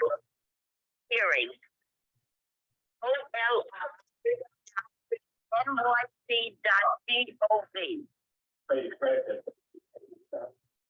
Thank you. Can everyone else mute their phones if they're not talking, please? Okay, can I speak now? Please state your name for the record. This is our next speaker. Yeah, hi. My name is Gloria Paulus, and I just retired Spell from your the last name. Spell your last name, Gloria. AU. K-U-L-U-S. U.S. Okay. Paulus? Yes, U-L-U-S. correct. Yes. Okay, we have a speaker, Ms. Paulus. Please give her your attention. Good, yes. I just retired from Baruch College. I'm not quite 55 yet. Although I've never had COVID, I know what it's like to struggle to breathe as I have a diagnosis of restrictive lung disease. This means that my lungs do not stand on their own as nature intended. Therefore, I take a ton of inhaler medication every day so that I may breathe. I must also undergo additional testing on my lung function every year. Considering the additional health problems we now have in our city due to that pandemic, these changes are setting the stage for a healthcare crisis that's going to be beyond our control. Thank you. So much for your testimony. Take care and be well. This is Marie Gallagher, may I speak? Yes, give us your name. Marie Gallagher, Gallagher. Thank you, Ms. Gallagher. Please continue. I'm a retired civilian from NYPD, and I have leukemia and hyperlipidemia. The thing is that I'm always going into crisis, and when I go in, I cannot wait for pre-approval for anything. I go into the hospital, my doctors, and they take care of me right away with my coverage. It is now. If I had to go into an Advantage program, that would make me, it would take away all of my power. It would be powerless for myself to save my life. And that's happening to all the retirees if we end up in this place. There'll be no decision making. We'll be making all the decisions. And they do refuse. I have had, I said, there's a waiting for somebody to be approved. It is approved. So appeal means nothing. So I just ask of everybody, to please, as everybody has been saying, everything, I, reiterate it all. Thank you. Thank you, Ms. Gallagher, for your testimony. Please take care and stay well. Bill Friedheim? Will be taken under consideration. Thank you very much. Are there any other speakers today? Bill Friedheim? Pardon? Bill Friedheim? Bill Friedheim? Yes. F-R-E-D-H-E-I-M, is that your spelling? Friedheim. That's what I have. Bill Friedheim, please continue. Yes. I guess I have a certain advantage speaking at the very end of this hearing. So I want to put an exclamation point in all the testimony that we heard. It's interesting that every single person who testified in opposition to the AETNA contract. They testified with great passion. They testified telling us life and death stories. They testified with incredible detail. So I guess it's maybe what all it should be is I agree with all the above, but I'm going to say a little more. I was a professor for 41 years at CUNY. Not only living in there's a lot of noise here. Thank you. If you mute, please give him some respect. Let him. He has his time and testimony to give. Please let him give it. Hey, Bill. Time. Please continue. Bill, Are you there? hey, Bill, can you please, in your phone?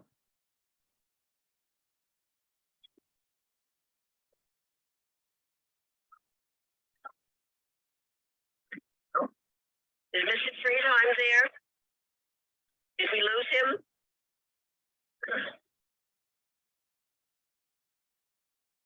Well, you muted everybody, so. Bill Friedheim, are you there? Okay. Bill, can you call back? Bill, can you call back if you will hear me? We can't hear you. Thank you. Okay, I'm a retired public health nurse. May I Please state your name for the record. hello, I was speaking. Hello. Sorry, Bill Friedheim is back. Sorry, he was disconnected. Please continue your statement, Mr. Friedheim. I was disconnected, just with other people talking at the same time. Okay, Bill Friedheim is talking right now. Thank you. So I started to say that I was a professor for 41 years and CUNY deeply believing in the university's mission to serve the working people of the city. Like many of my CUNY colleagues and fellow municipal retirees, I understood that the city had made a solemn promise to its workers: serve the public good, work for modest wages, and you will be guaranteed not-for-profit Medicare and health care when you retire. This contract breaks that promise.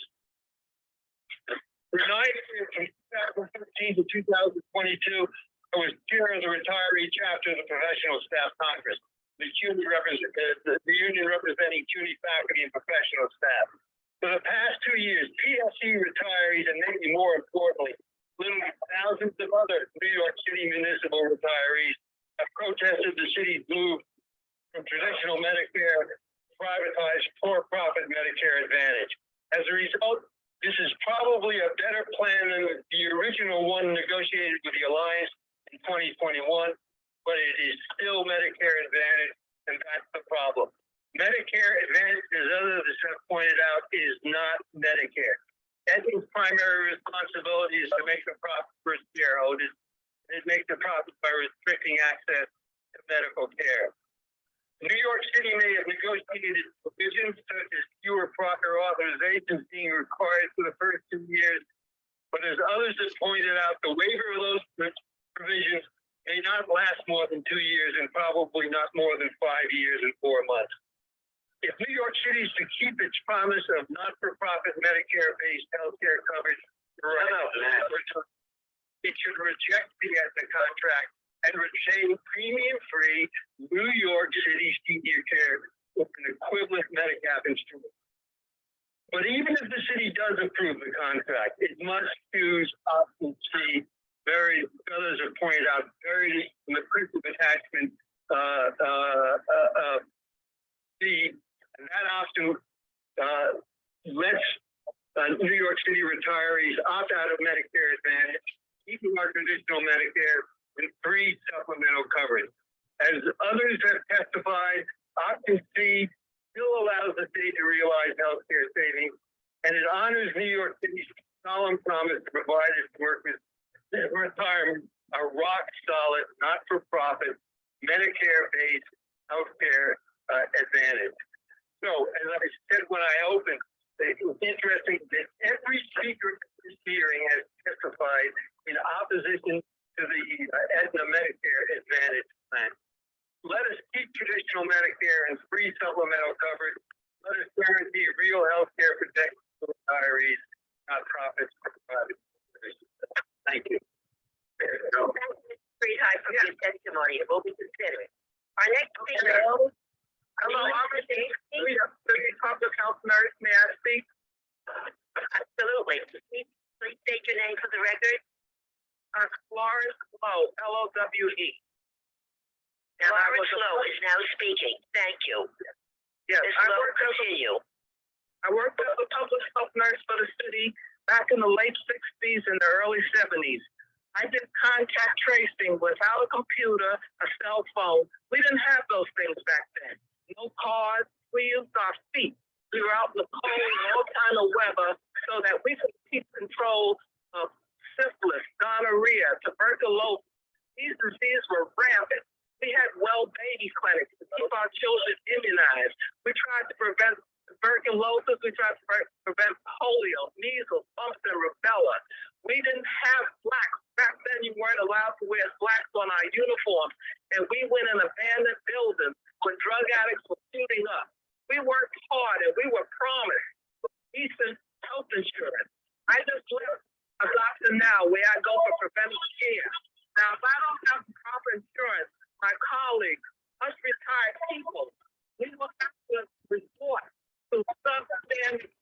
whoever will take them. And it'll cost the city more in the long run. You will have to pay Medicare, Medicaid for us people who are not surviving because you went back on your promise. I accosted Mayor Adams one time at an affair, and I told him, I said I did contact tracing back when there was no computers. No one had phones. People didn't even have phones. You had to go to the house. And we're doing this stuff now. It's a disgrace. I think what they want us to do is become sick and disappear so they wouldn't have to pay us our pensions. It's a shame what you're doing to us. And I came back in the 90s again, and I worked. We had computers, cell phones. But come on, how could they do this to us?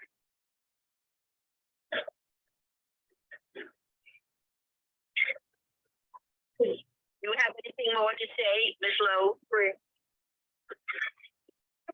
you very much, Ms. Lowe, for your important testimony and for all your good work through the years. Much appreciated. Your testimony will be taken under consideration. Ranking Finger, may I speak? Yes, absolutely. That's what we're here for, to take all your important testimony. Thank you, Ms. Lowe, for all you have done. Ms. Stavinsky, please. Yes, your first name, please. Jean, Jean. Stavinsky is Stabin, as in Nancy, Sky. Thank you. Shut up, Thank you. Thank you for the opportunity to testify. My name is Jean Stavinsky. I am a New York City retired teacher and a member of the United Federation of Teachers. I am a proud member of the New York City Organization of Public Service Retirees. I urge Mayor Adams to find the available means to allow all current and future New York City retirees to keep their traditional Medicare and senior care. AETNA is a profit-making company with a history related to the barbaric institution of slavery. AETNA is being investigated by the government for fraud. The star ratings of AETNA have fallen and are below the national average. AETNA has no business controlling. Please mute yourself. AETNA has no business controlling retiree health care with prior authorizations and denials of care.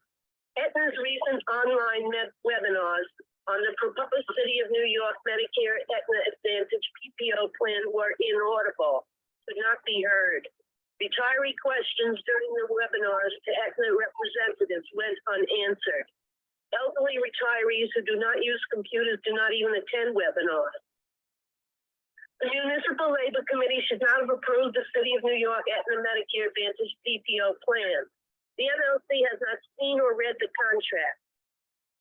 The United Federation of Teachers and the DC 37 unions of the MLC are ignoring their members' views on the inferior AETNA plan.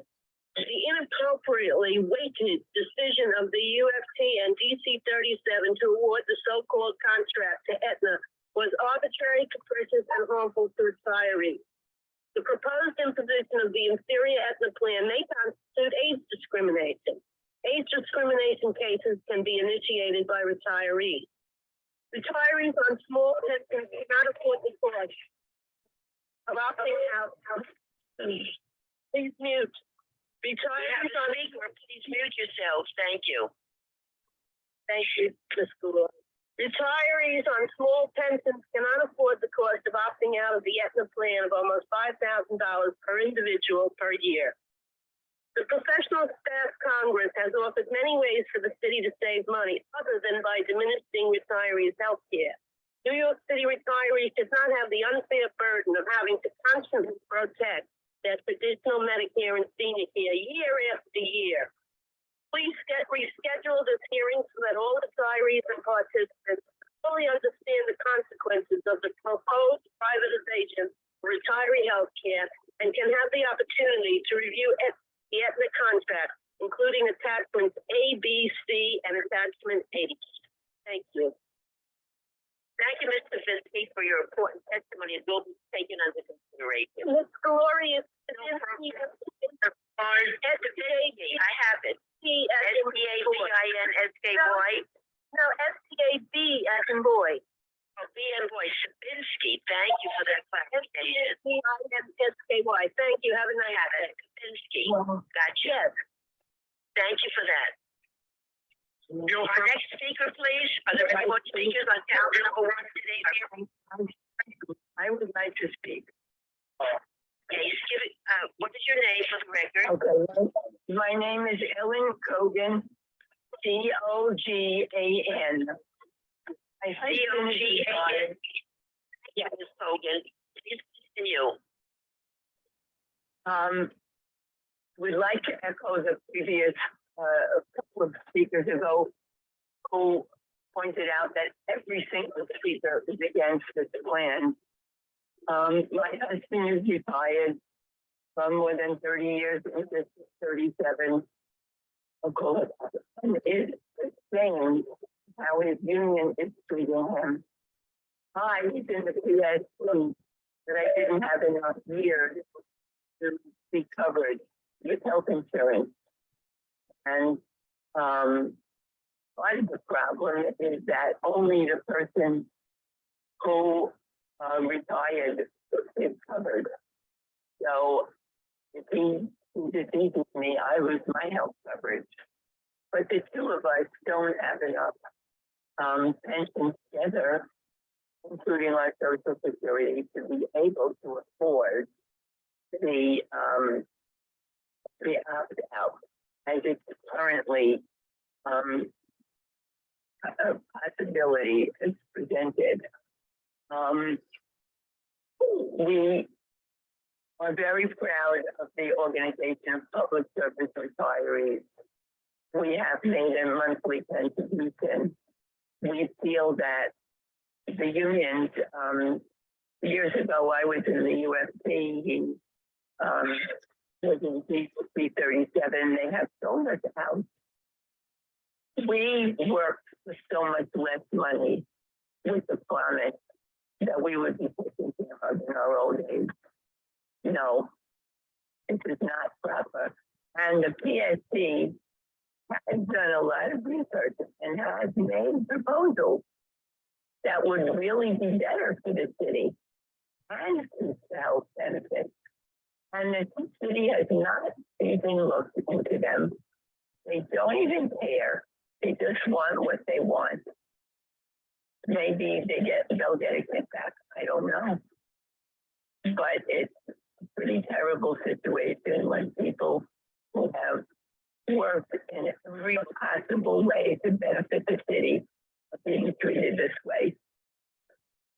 Please, anybody who can make this decision, please rethink it. And we need you. Thank you. Thank you, Ms. Hogan, for your testimony. It will be considered. Are there any more speakers on calendar number 1 today here? Neil Frumkin, I'd like to speak. Leo, spell your last name, please. Frumkin. Mr. Frumpkin, wonderful. Please continue. Okay, so I'm an officer of DC 37 Retirees Association. We represent over 50,000 retirees in New York, and we are opposed to this plan.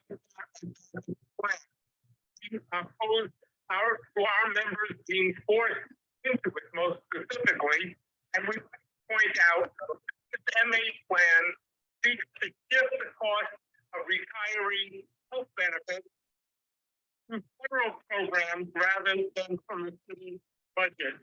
We fear, however, that it will put additional strain on the Medicare trust fund. We think they fail due to the onerous burden in the future. We also see this plan as something that shifts costs from the city to retirees. How so? It incorporates co-pays, which we did not have traditionally in our health benefits. And this puts an undue burden, especially on low income, especially Black, Latin, and women retirees, the majority of whom in the low income category are members of DC 37 Retirees Association. We see this as unconscionable. We salute the speakers today who have uniformly spoken against this. And I will say, I have seen council in person, and I have heard overwhelming testifying, poignant testimony about people who have health problems, here, how this will affect their health going forward. I urge you to not approve this plan and allow retirees to keep traditional Medicare with a city-funded supplementary plan, which would be free and co-paid as well. Thank you.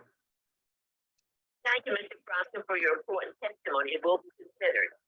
Are there any more speakers on calendar number 1 of today's hearing? Hello? Is there another speaker? Hello? Yes? Yes. Roberta, is that your first name? No, my name is Carol Rivera Crone. Okay, Carol Rivera? Yes. R-I-V-E-R-A -Crone, Thank you, Ms. Crone. Please continue. Thank you for taking my call. I have already submitted written testimony, but I would also like to add some comments at the end of this session.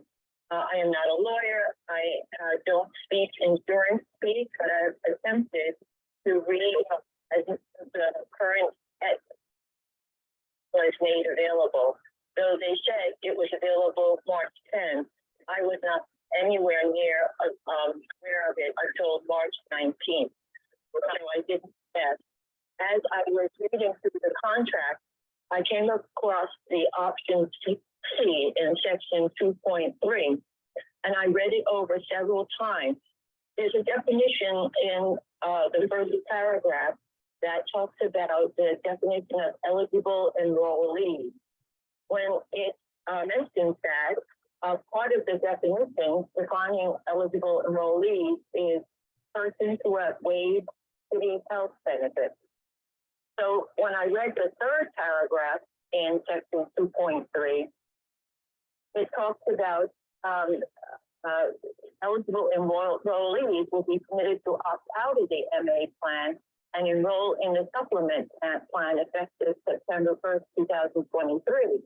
But if by their definition eligible enrollee, you've already waived city health benefits, and therefore I see a confusion there about the possibility that those people would lose their Part B reimbursement, their IRMA reimbursement, and in some cases welfare fund benefits. So I don't view that as a helpful choice, though it may be because I don't really understand it. But trying my best, I went through. Next was, it says that the city could move that group or give that group a right to move only if by April 1st, 2023, the city would have to follow that timeline. And by my calendar, that's about a week and a half from now. And as I've experienced in anything in these past 2 years, the city has not acted in time for almost anything. And the next paragraph then says that if the city doesn't have to move that group or allow that group by April 1st, then they have to wait a full year until April 1st, 2024 to opt out if the city doesn't have to. All the paragraphs don't sound favorable to anybody who would want any part of this contract. I should add that even though I was born and bred in New York City but can't afford to live there, I did develop a strategy. Whenever someone wants me to hurry up to make a decision, or when I'm told that something is a great deal but I have to act now, I become very wary and tend to slow down. So my last question is, what's the rush? I don't have enough time I don't have enough expertise to inform myself carefully and consider any part of this contract. And that affects my precious healthcare benefits. It affects I ask the people who are behind this contract if they would force their own elders to sign this contract or participate in this contract without giving them enough time to consider the consequences on the quality of their very precious lives. I ask, please listen to all of the retirees who called in today. Their questions were excellent, and their reflections were heartwarming and in some cases incredibly sad. Please reconsider your actions, slow it down, take the contract on the road, talk to families who have elders who are in assisted living facilities or in some other facilities that don't take a Medicare Advantage plan. Thank you very much for listening with your ears, your mind, and your heart. Thank you. Thank you very much, Ms. Crow, for your important testimony. It will be taken under consideration. Are there any more speakers on calendar number 1 at today's hearing?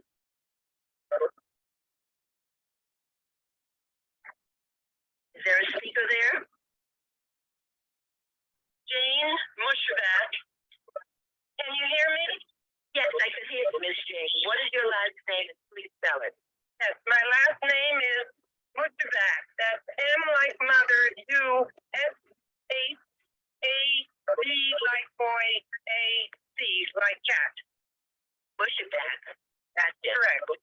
Thank you very much. Please continue with your testimony.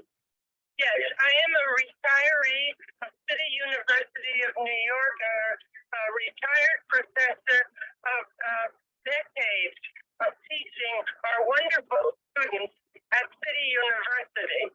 And I have submitted written testimony last night, but there's additional information that has surfaced in today's hearing that I think adds to my extreme concern. Let me say what that information is. I don't find it clear that option C, which seems to offer an option to retain traditional Medicare and free senior care, I don't see that that is absolutely guaranteed by option C. It may well be, as the previous speaker said, it is very difficult to figure out the fine print on any of this contract wording. But is it possible I would be denied the option to retain traditional Medicare and senior care as I've had it because I opted out of the Alliance option? Or is it possible that I will be not given my Medicare B reimbursement in order to maintain traditional Medicare? If that, it's unclear to me now, having listened to all these people. And if any of those are the case, and I were even forced into MA Medicare Advantage for a year, you can't just jump back into traditional Medicare, I've been told. So you really lose your eligibility to keep what we have, and what we have as decades-long workers for the wonderful city of New York. We honor our city. We honored it every day in our long years of working really with love for the city and all its people.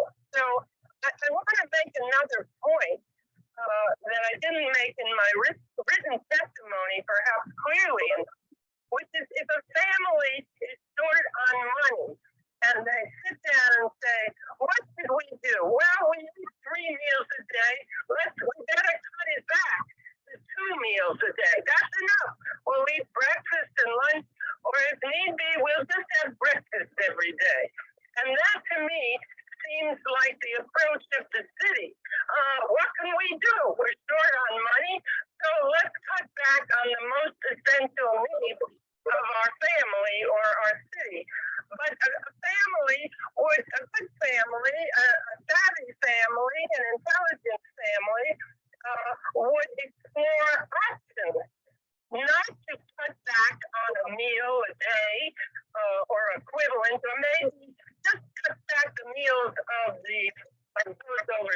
85.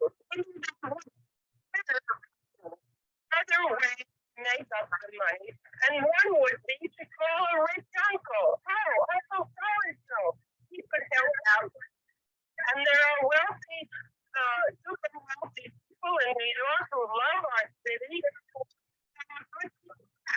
600 million, that's something. Those billionaires. So we shouldn't have to cut back on the basic needs of retirees when there are options, including negotiations with hospitals that the Professional Staff Congress, my excellent union, has suggested.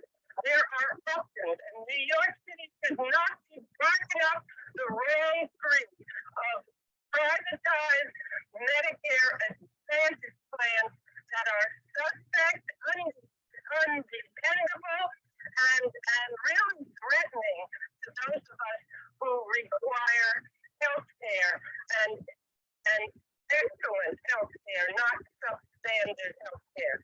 I so appreciate this hearing. Everyone I've heard from saying the same thing. Back off privatized Medicare Advantage plans.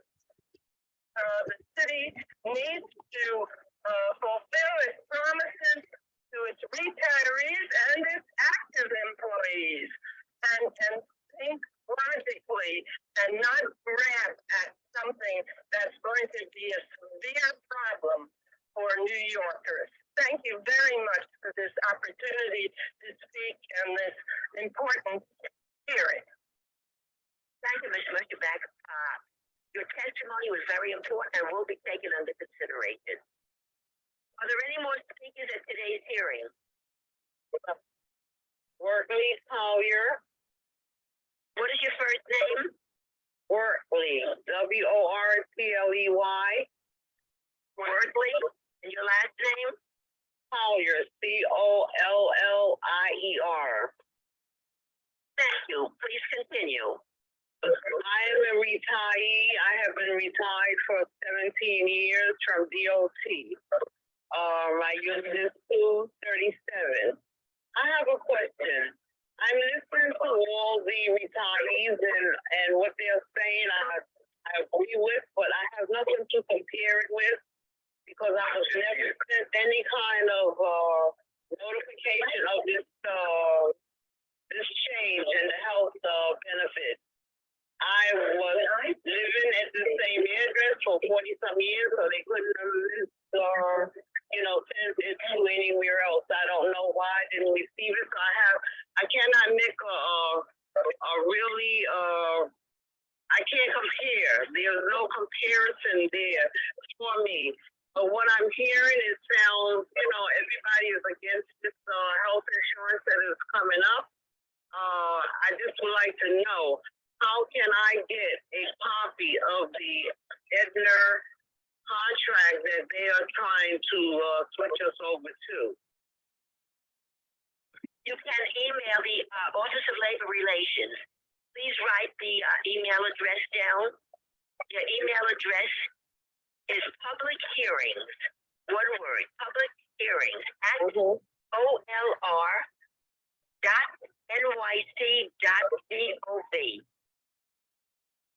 Okay, thank you very much and have a blessed day. You too, be well. Thank you for your testimony.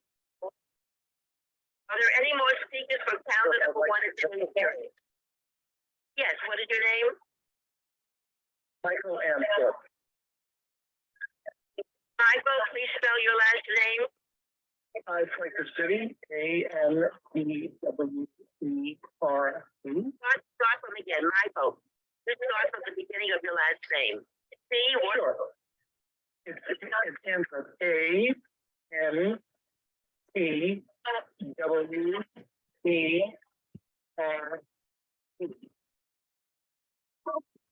Thank you very much. Please continue with your testimony. I just want people to realize that when you join a Medicare Advantage plan, and if you're not happy with it and you want to get out of it and get your own supplemental plan, whether the city pays for it or not, or whether you have to pay for it, you have to go for a physical examination, and I think 45 out of 50 states. And if you are found to have a prior existing condition that you developed while under a Medicare Advantage plan, you will not be able to get your supplemental plan, and you will be trapped permanently in the Medicare Advantage plan. And the one, and so that's disadvantage already. But the other thing is that Medicare Advantage plans, even with this one, removing 70% of the prior authorization for the first 2 years. But after the 2 years are up, Aetna has the right to negotiate and more back. And traditional Medicare rarely denies or delays treatment, whereas Medicare Advantage plans do. And Aetna has been under the investigation of several states in this country, as well as the federal government and the Office of Investigative General. So it's really important to understand that we're contracting with a company that is subject to so much scrutiny and under so much investigation for fraud and incompetence and wrongful provisions. So all I'm saying is, please allow the city government to allow retirees to keep their supplemental plan for all the years of service. And by the way, our supplemental plans cost 1% of the entire city operational budget. There is no reason why we can't afford that or find a way to afford that. Thank you. Thank you for your very important testimony. It will be considered. May I speak? Yes, absolutely. State your name for the record. Yes, my name is Joe Ellen Fox. Joe Ellen Fox. Correct. Okay, thank you. Please continue. I am so thankful for the TSC. That is not my union. My union, the UST, is not making all this information available to us. I did not know the contract was available to people because they have not made it available. Also, I did not know about these attachments until on the meeting. So I think my friends in the TSC will let me know about this. In terms of the benefits, the way UST is explaining it, you've got two options. You come in with us or you go out on your own. You get your own Medicare and you are losing all city benefits. So where it seems questionable in the writing, which I have not seen yet, it was made very clear by the president of my union that nothing, no reimbursement, no IRMA, nothing got to be. Anything that you have now, you have to waive. Otherwise, you must go into this plan. The plan is inferior, as everyone else has mentioned. I live in both Florida and New York, so maintaining doctors and hospitals and things like that, just in New York is difficult. When you live in the two states, it's going to be extremely impossible. I have many of the same health issues. I'm not going to go into details, but they are severe and they are lifelong, they are life-threatening and ongoing for many, many years. I am very, very afraid of this plan, and I do not feel that my union has represented us. Why are the union people not being allowed to vote? Why is this a contract that's going under the table and only advantage people who are in charge? I'm sure if women members were allowed to vote on it, it would be with a resounding no. And this is a very important issue.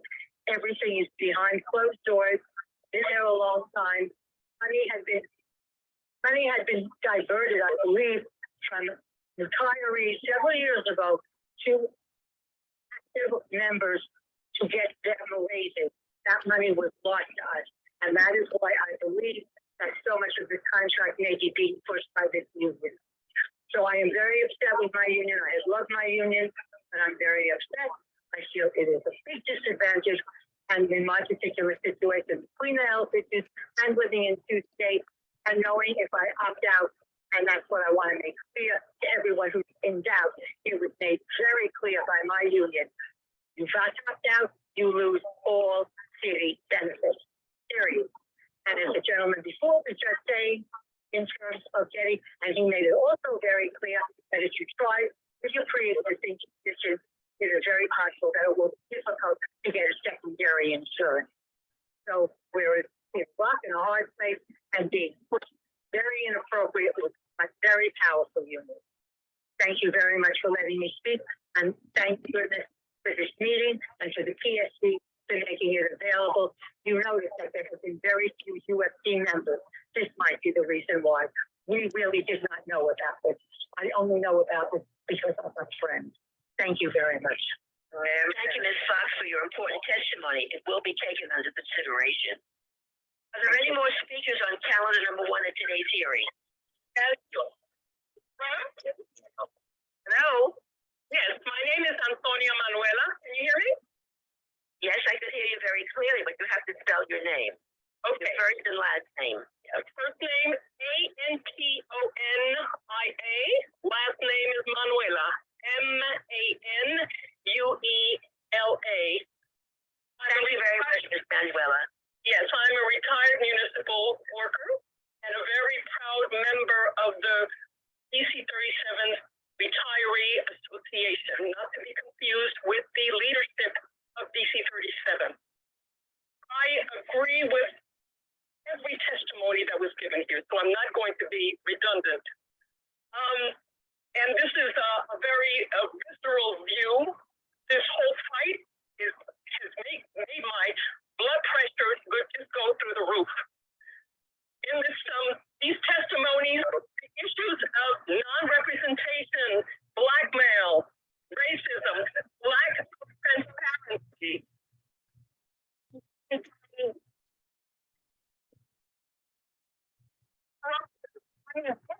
I living in? My God, I think that perhaps the hypocritical oath and harm. And the devil, something that will affect our health care that hasn't been mentioned, and it is the devil's detail, and that is the capitation agreement. Is there a capitation agreement? And that is the structure of how you will be paying the physicians. It's going to affect our care. What are the risk adjustment scores models up to date?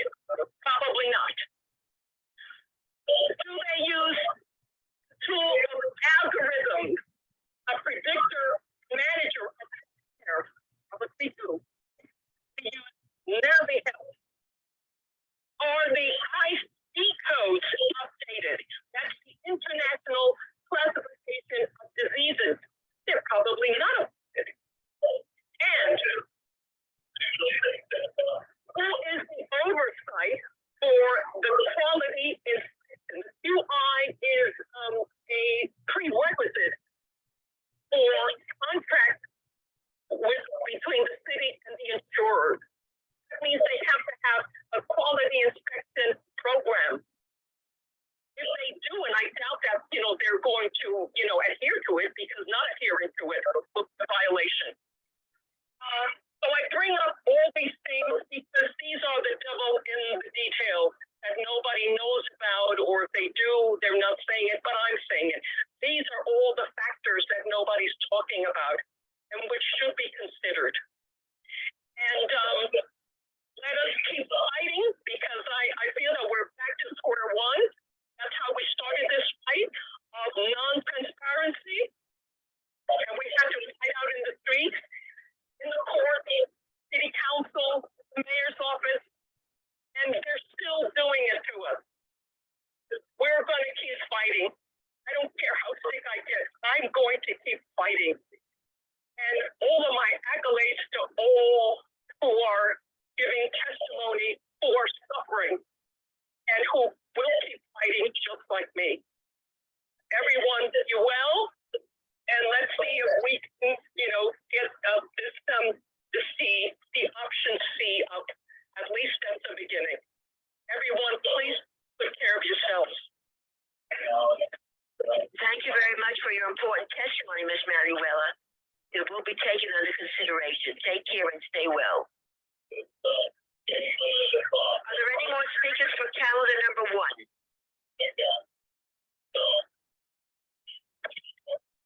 There are no speakers on calendar number 1? Demi Alberstein, I would like to speak if possible.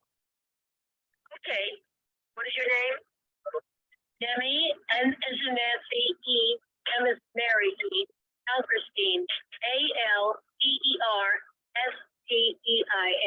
Thank you so much. Thank you, Ms. Alberstein. Please continue. I am a retired UFT member, and I worked for 28 years. I never dreamt my union would sell us out. And there is a detail in terms of pre-authorization and also medical emergency. When they say you're in the emergency room, there's no problem and that you can get the care required. A detail about that, once you are stabilized, you are no longer considered an emergency and the pre-authorizations kick in. Same thing for the other pre-authorizations in which they may authorize a procedure, but it will be an antiquated one. And they list as, and I think somebody may have said it before, so I won't belabor it, but some of the newer procedures are considered experimental. They are not. They are accepted procedures. They lower the recovery time, very often outpatient. Instead, the pre-authorizations would go for the older procedure that would create more patients elsewhere. So I am really urging the OLR and the City of New York to please reject this contract and to also reinstate a Medigap feature that was always part of the option. Why we don't have it, and I've heard that they claim that the code was not amended. It didn't hold water before. It shouldn't hold water now. We are allowed multiple plans to be offered, and we should be kept with an option for Medigap. And it should be, if not the one we have, at least open it up to the market so that we do not have a monopoly. The city is offering a $200 million contract with a monopoly option that only can harm those who do not have the wherewithal to pay for opting out. It's punishing them, and it's also lowering the standard of care. I will submit written testimony, and I do want to thank you for allowing me to speak. Thank you so much. Thank you very much for your important testimony, Ms. Alberstein. It will be considered. Are there any more speakers from calendar number 1 at this time? Hello, I would like to speak. State your name for the record. My name is Mary Kapala. Spell your last name. K-O-P as in Paul, A, L as in Larry, A. Thank you very much, Ms. Kapala. Please continue. Okay, thank you for allowing me to speak today. I'm distressed that the New York City wishes to eliminate my option to remain in traditional Medicare and the supplement at no cost to me. I don't want to revisit points already made today by individuals who have testified so eloquently and passionately, except to say that I wholeheartedly agree with the points that have been made. I am distressed regarding the pre-authorizations and how that has affected me in the past. And I would like to share my own personal experience with Aetna.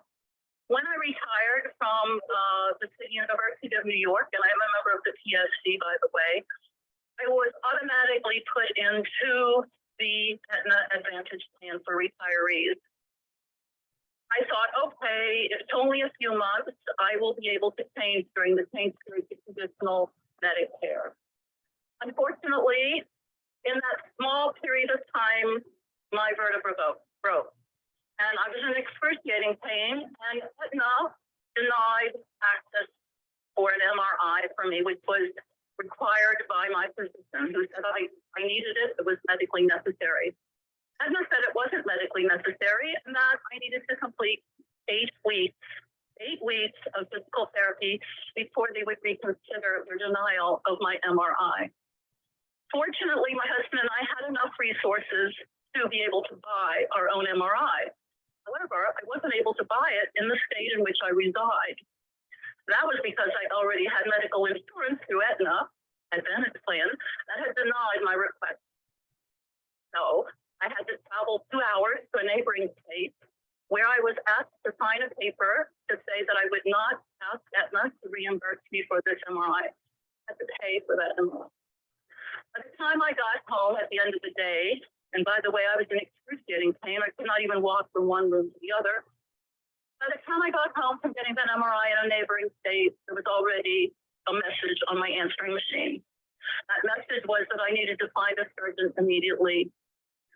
I found a surgeon and I spoke with him, and he looked at the MRI and he said, yes, this has happened probably about 6 weeks previously. At the beginning of this break in my vertebra, I was in pain and I took care of it myself. I did call my doctor who said, take some Tylenol, lie down, put heat, blah, blah, blah. But I didn't have physical therapy. So because I had not started physical therapy, I now had to wait 8 more weeks, according to the Advantage plan. So when my physician saw the MRI, he said, fortunately for me, I was in under the wire because it takes 8 weeks for a bone to heal. If I had to go through 8 more weeks before the Aetna would allow me to have the MRI, I would get past the point where they could do something. Fortunately, I was able to have an operation, and so as a result, I am able to walk today. This is one experience I've had with Aetna Advantage Plan. I had another experience with Aetna, and that was when I needed physical therapy. In the midst of my physical therapy, my brother had a heart attack, and I had to stop my physical therapy in order to take care of him. Because I stopped, I was not able to continue after I was done taking care of him. And in fact, I lost the rest of my physical therapy. These are 2 examples of why I have opposed the city of New York signing this Advantage Care plan with Aetna. This experience has taught me that traditional Medicare is the way to go, and I urge you not to sign this contract, but to look for a way for all retirees to keep their traditional Medicare with a supplement at no cost to us, and to also provide a reimbursement each year. Thank you very much for this opportunity to speak. Thank you very much for your very important testimony. It will be considered. Thank you. Are there any other speakers for calendar number 1 at today's hearing before we close the hearing?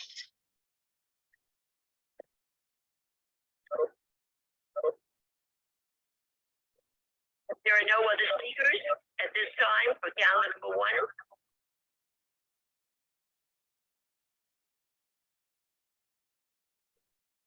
Mr. Welker, would you like to make a statement at this time?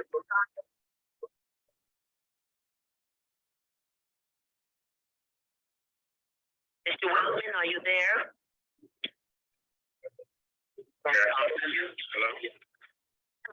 Would you like to make any statement before I close the hearing on calendar number 1? Can I speak, please? That will be our last speaker. What is your name? Joel Taken. Joel, spell your last name, please. Chaikaken.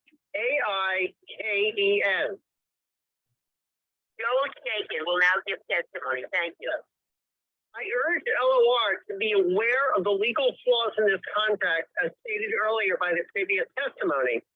But aside from the legal issues, this contract breaks a promise that New York City made to its employees to provide Medicare to retirees. And that is my statement. And thank you for allowing me to speak. Yes, thank you so much for your statement. Be under consideration. I think that ends all our testimony for calendar number 1. Dr. Betsy, this is Dean Welton from the Office of Do a statement before I close the hearing.